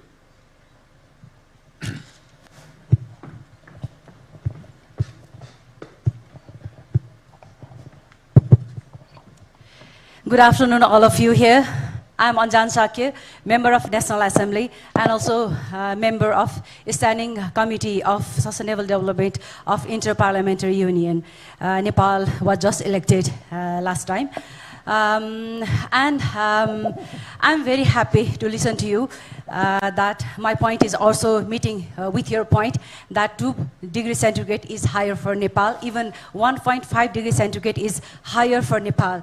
And there are droughts, slides, floods, not only floods, not only slides, landslides, hill slides, mountain slides, we are happening, we are receiving. So there is not only climate change, we are receiving climate crisis. There is an emergency. So there is alarming, global alarming. We need to point out our global alert. And we are not receiving even early alarm from happening these calamities. So we even listen that we are happening some incident from Tibet side. So if we know early alarming situation, then perhaps we can manage some thing here in the lower side. So my question is not to exceed 1.5 degrees centigrade, but my question, if I can get input, suggestions from you as an answers, then it will be easier for me to address my voices in this Standing Committee on Sustainable Development. My questions regards what is the future of the Himalayas, Earth's water towers if global warming exceeds 1.5 degrees centigrade? Are we prepared for the cascading impacts of glacial retreat on freshwater systems, biodiversity, and regional stability? Another, how will mountain communities be protected when their homes, heritages, and resources disappear due to climate-induced disasters? To protect such vulnerabilities, we need finance, human resources, capacity buildings, but we are lacked upon it. But I want to raise here that people around us in globe must support to save mountains, to save our land and seas as well. So these are my questions: how to save our mountains that sits means small islands. So these are the questions that how to gather these resources with your help, and I need your answers in this regards. Yeah. And I want to especially get answer from Dr. Anil Mishra, and I'm very impressed by the slides of Dr. Shu, especially you, and all of you also give some points. Thank you. Thank you, madam. Thank you, and also congratulations on your the election at the Inter-Parliamentary Union and the Standing Committee. I would also, we'll go this side, but I also want to encourage our youth colleague. That's the one of the strong guidance that we have received, because we want to hear more from the young people as well. So maybe in this row, and then we will move on the second row. Sawaima, namaskar. As climate agenda is at its lowest point in the current Madam, can you please introduce yourself as well? My name is Renu Chand, a member of Parliament from National Assembly. It makes Nepal happy and encouraged to have all of you here as we are seeking answer for the same questions. My question is for Dr. Waikungju. After your presentation, I got a bit scared, so I would like to listen that what kind of prevention and adaptation measures are being taken to tackle the problem of glacier decreases 1.5 and the climate agenda. Though Dr. Potter and Dr. Mishra tried to point out some, but if you could elaborate a little bit about it. And also agencies and institutions, those who are working on the agenda, on this agenda, what kind of policies and laws such agencies want that the government should have endorsed or amend, or we are all good with the current available atmosphere. Thank you. Thank you. I'll request maybe to put a very brief remarks in your question. Maybe on the back row. Yeah. Arun sir. Yeah. Over there. Next. Someone here. Which means I qualify for the youth criteria, right? I'm Arun Srestha with ITHIMOD, and probably this is to you, Pam.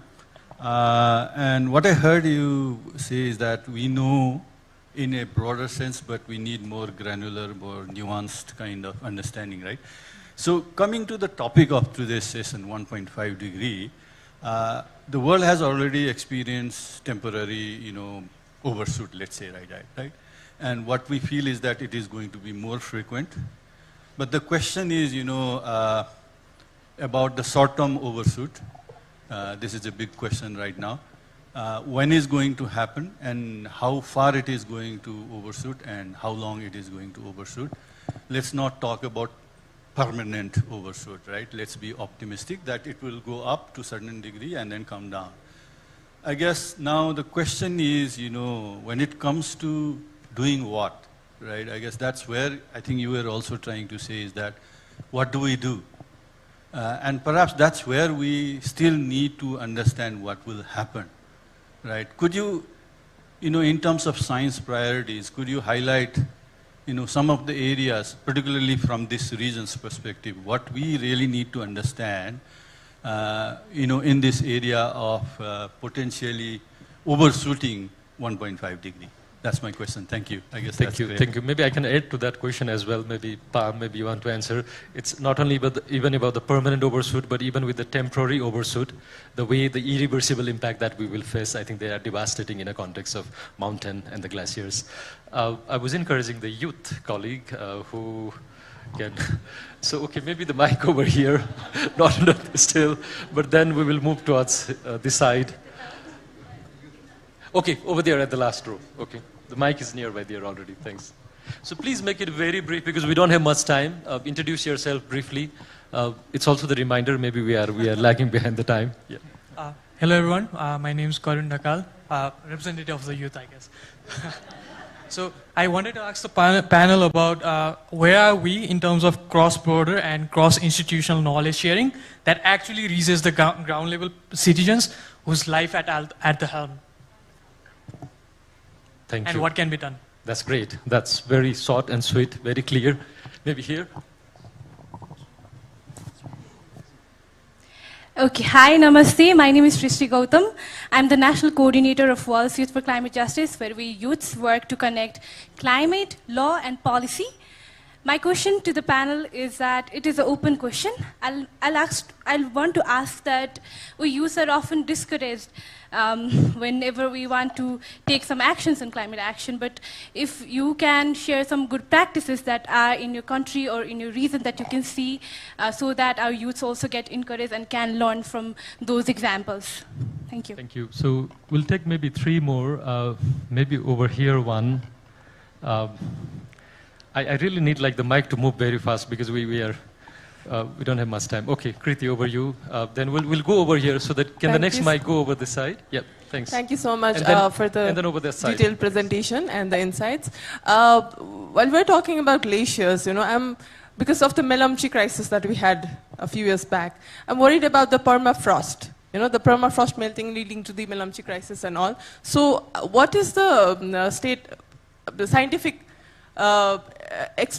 scientific expertise when it comes to permafrost mapping and the understanding of the future hazards that it might pose to the mountainous communities? So what is the level of scientific alertness or scientific expedition when it comes to permafrost? Thank you. So I think the mic is already there. Yes, hi, my name is Aditi Mukherjee. I work with the CGIAR.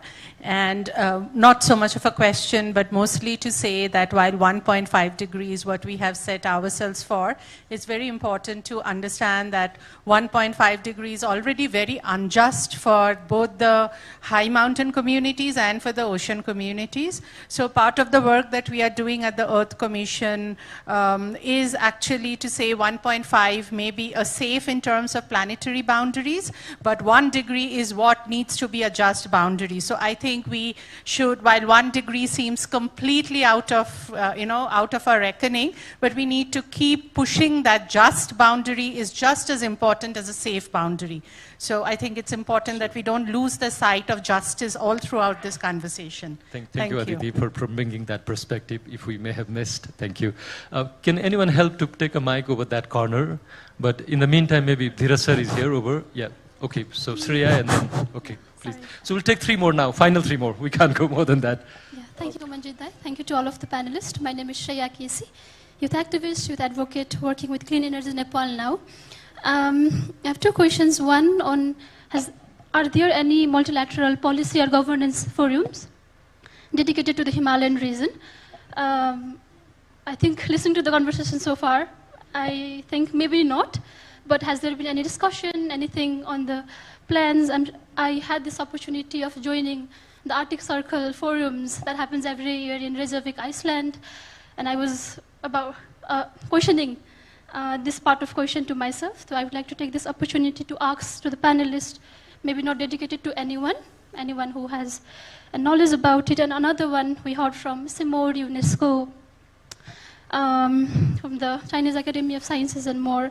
Has there been anything done intentionally to engage young people in any way, maybe in the way you see, maybe in the theory of change, how the organization works, anything that has been done intentionally to encourage, to engage young people in this dialogue and work of cryosphere and mountains? Thank you. Thank you. Thank you, Shreya. So over that corner. Thank you. Thank you. My name is Norbu. I'm from Bhutan. Thank you for the engaging conversation.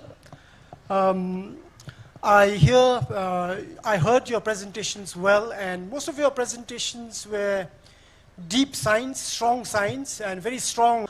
My question is, where does this strong evidences stop? Because obviously we are not doing enough, even with that evidences and strong science. And the other part of the question, which I'm more interested in hearing, is, as you witness strong data and evidences unfolding in your labs or in your computer, what is the emotions that come to you? Are you angry at the powers that be for not taking enough actions?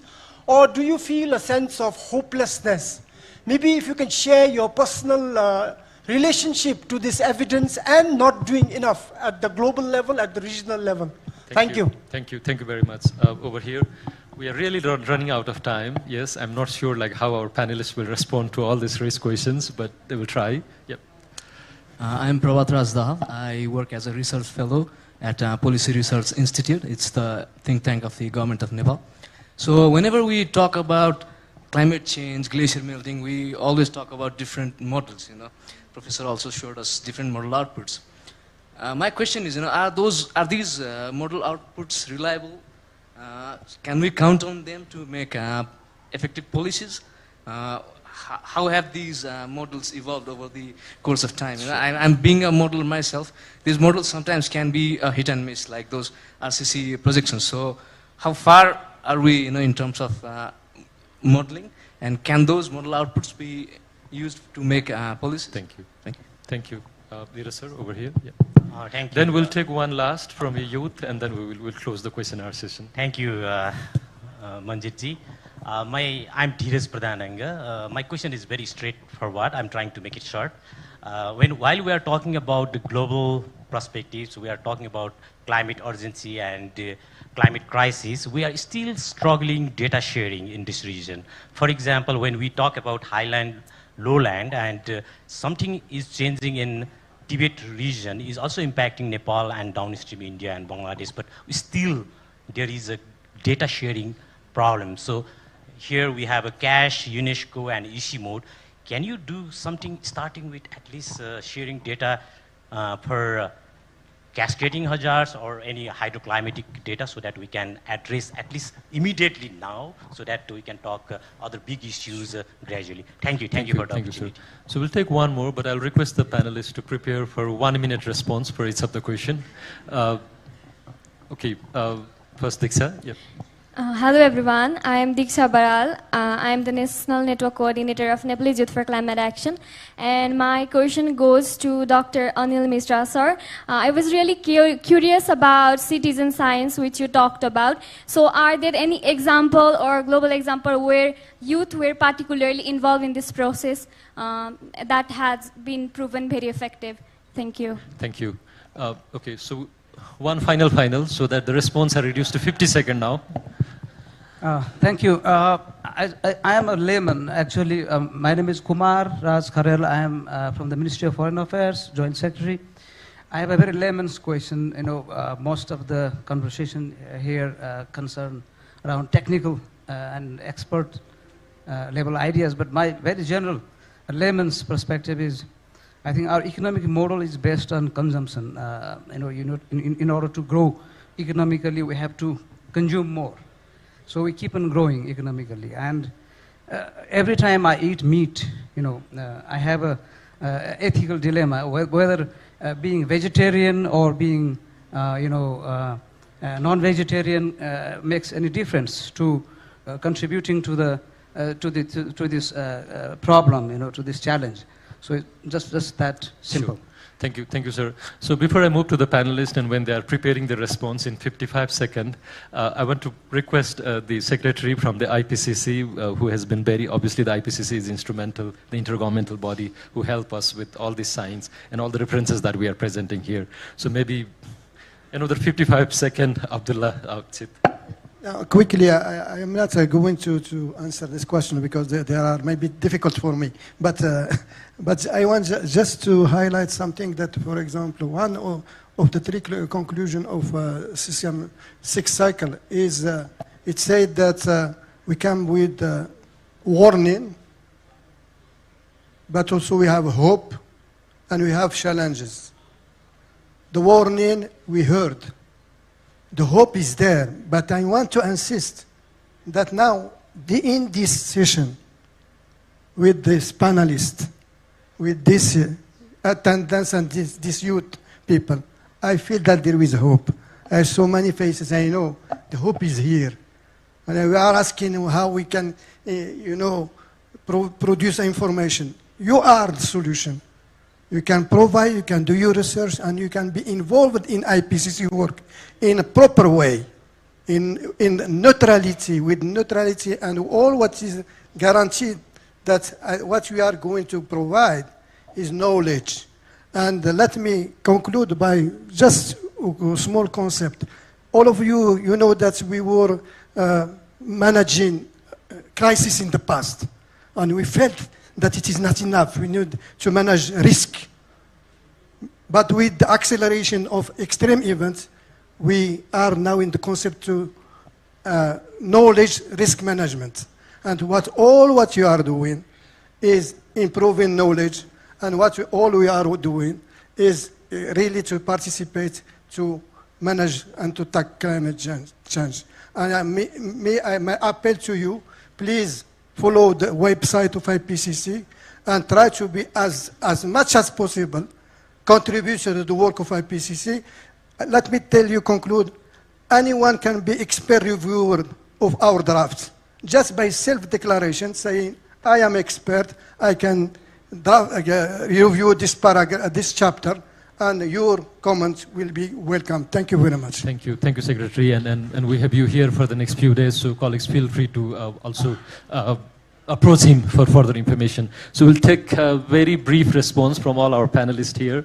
After that, we have I think a token that has been prepared by the organizer and a family photo, and then we'll conclude this session. So brief remarks from the panelists. You don't have to answer everything because we don't have time. Maybe the colleagues can approach you later, but 55 seconds, each of you. Yes. So I not answer a special question, just announce something. Just lady, your question about the permafrost, and also another is about Himalaya mountain system. So actually, when we look into a study about the ash water tower, it's not only glaciers. Actually, we cover just like solid water system and liquid water system. So permafrost is very important because in the ash water tower, the permafrost is covered area is about, I remember, is 15,000 square kilometers. So it's very large. Thank you. So even I will not take much time to transition. Thank you so much. So first of all, I feel very happy that there are so many questions, and so much so that Manjeet had to not take all of them. So just to quickly, some of what I could see here, that most of the people are worried about the impacts. So and all the panelists have mentioned that though everyone, all the countries are doing their best to actually reduce the impacts. So what we can do basically is actually go for some proactive or priority actions towards reducing the risks and impacts which we already know of. And three of them I'd like to just highlight briefly before I come to the permafrost related question. So the three most important priority areas which could be worked upon to actually reduce the impacts. First of all, is very important is strengthening the glacier climate and monitoring and science and research in this area, together with the capacity building. Capacity building, I mean training of the youths. That is very important because they are the ones who are going to carry this message forward, work on it. Second important thing which has been also mentioned by previous panelists is that the regional cooperation, regional and international cooperation is the key actually to solving our mutual crisis and problems. Third important thing which can be done at together and also at national level, and we are also working towards it, but more needs to be done, is making our infrastructure climate resilient and also better preparing ourselves in terms of early warning systems. Now, quickly, I'll just touch upon the permafrost related questions where the lady asked about, what needs to be done and how we need to actually go about it. So, as I think Dr. Anil mentioned, that the main hurdle there is also that there is a dearth of borehole temperature data across the HKH region. And that is one of the critical, inputs to any modeling related to HK, the permafrost extents or their impacts of climate change on them. So that is, as I told in my earlier intervention, that is being geared up. The research is being geared up in this direction. And the point that the last point which I'd like to make is that we all, the fact that we are sitting here, we are discussing this, is the ray of hope for me. Yeah, thank you. Thank you. I think if I was a young person sitting here thinking about the impact on glaciers, I'd be angry, I'd be furious, because the effects on the glaciers would have very little to do with me. Other people have have done the damage, and I'm taking the impact. And I think that's my key point I want to leave with you with, which is that the melting of the glaciers is part of a global problem. It affects everyone. It's fundamentally unfair. And I think Norbu's point about emotions is an absolutely important, vital one. We need to be telling the story of these glaciers in a way that people who don't live in the mountains understand and realize that they're having a huge impact on their own lives and the future lives of their children and their children's children. And I think for me that's the vital point, is this is a global problem affecting everyone, and we need to get that message out in whatever way we can. Thank you. Thank you. If I may summarize, I will start with the question posed by Member of Parliament. There are several funding mechanisms, Green Climate Fund, loss and damage. So we have to be proactive. We have to really show the case. But also, I would like to refer, even in Millennium Development Goal, there was a paragraph, goal number 7, 0.7 degrees GDP contribution to the developing countries. Now, this has come, goal number 17. You also need to ask whether that commitment has been fulfilled, because development aspiration has to be fulfilled. And of course, this comes climate justice, but I'm not going to go there. But my also request to you, Member of Parliament, when you have a budget for your local level, please talk to your scientists. Because it's not only climate change, we are also destroying environment, but not having a proper development. So we really need to have, use our resources properly. I think we have a youth here who can provide innovative ideas, whether there is a need for a road, or whether there is a need for excavator, whether there is anything, whether we are destroying the system, natural ecosystem, spring system. So we really need to address that issue also. It's not only climate, it's other drivers. Of course, science should be the priority, and open science. There is a UNESCO open science recommendation, so everything should be open hardware, open software. I will also, I'll probably talk to you about citizen science, how to engage citizen science in the scientific endeavors. I think that's not enough to respond to everything, but I would be happy to bilaterally respond to your question. Thank you so much. I'll be very fast. And, you know, emotions, they're real. We have to keep on working anyway. I was trying to find a good quote. They're out there all over the place. You know, weep and then keep trying. I think that's really the situation that we're in. But this is hard. Why are we not taking these steps? Because it is hard. And one of the things that helped me appreciate that, there are very strong economic forces. Okay, and there's a lot of short-termism. I think we as humanity have sort of lost this multi-generational thinking, and we're thinking 2 or 3 or 5 years ahead, and that's all. But to give an idea, every single time that humanity has developed in its energy system, we started out with wood, and then moved on to coal. But wood didn't disappear. We built on top of it. Right? We're still using as much wood and dung as we ever did. Same thing is happening with recyclables right now. It's growing exponentially. The problem is we're still using as much fossil fuel. So this change that we're talking about is huge, because for the first time in human history, we're not talking about adding on to our energy system, we're talking about transforming it. So of course it's hard. But that just means we need to work harder. And my final note is, one of the nice things about being in the first panel like this is, I think all of us are here for 3 days. Come find us, because you had lots of questions, and we're here to answer those questions, and that's where we can have a deeper conversation. So please, come find me, come find them. Thank you, Pam. That's really a very nice way to conclude. I would like to take this opportunity to really appreciate our keynote speaker, Dr. Baiking Ju, our panelists, Dr. Arpana Sukla, Dr. David Potter, Dr. Anil Misra, and Pam Pearson. We obviously don't have much time. The more we stay in this room, we are taking our coffee time, which is already started outside. The next session will start at 4:30. But I just want to take a moment to reflect. Obviously, there is much to say from this session, and there are colleagues who are taking taking notes. I think also the colleague from ISIMOD, and really appreciate the support that we have received for this session. Three things. The impacts are growing, and the impacts are much higher in the mountainous region. I think that's what we heard clearly. The goal, the target that we have set for achieving 1.5 degree is not lost, and that is still achievable. And I think that's the positive message that we heard here. And finally, the cooperation and working together, joining hands each other, I think that's the best way that we can walk, rather than pointing fingers. So I think in that positive note, I really want to appreciate all.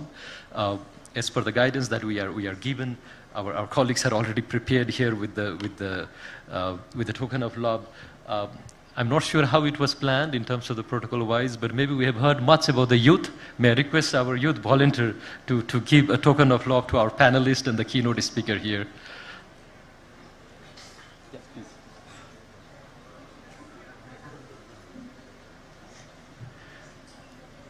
Please, a round of applause for our keynote speaker, Dr. Banking Ju.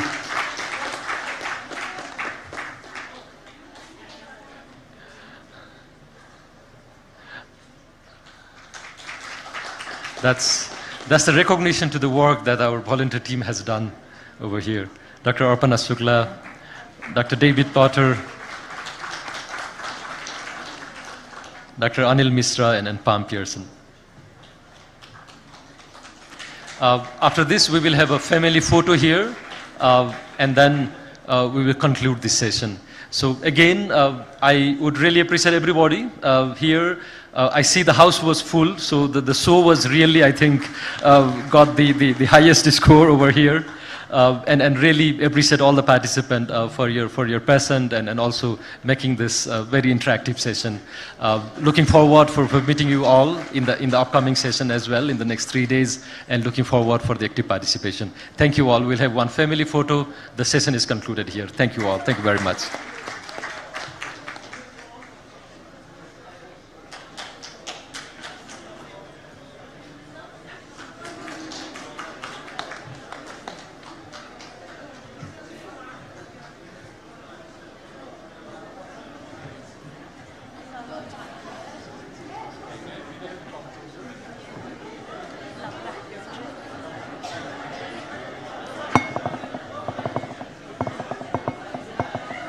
I'm also inviting our colleague who is helping us in our reporting. And yeah, so the family photo, the session is concluded.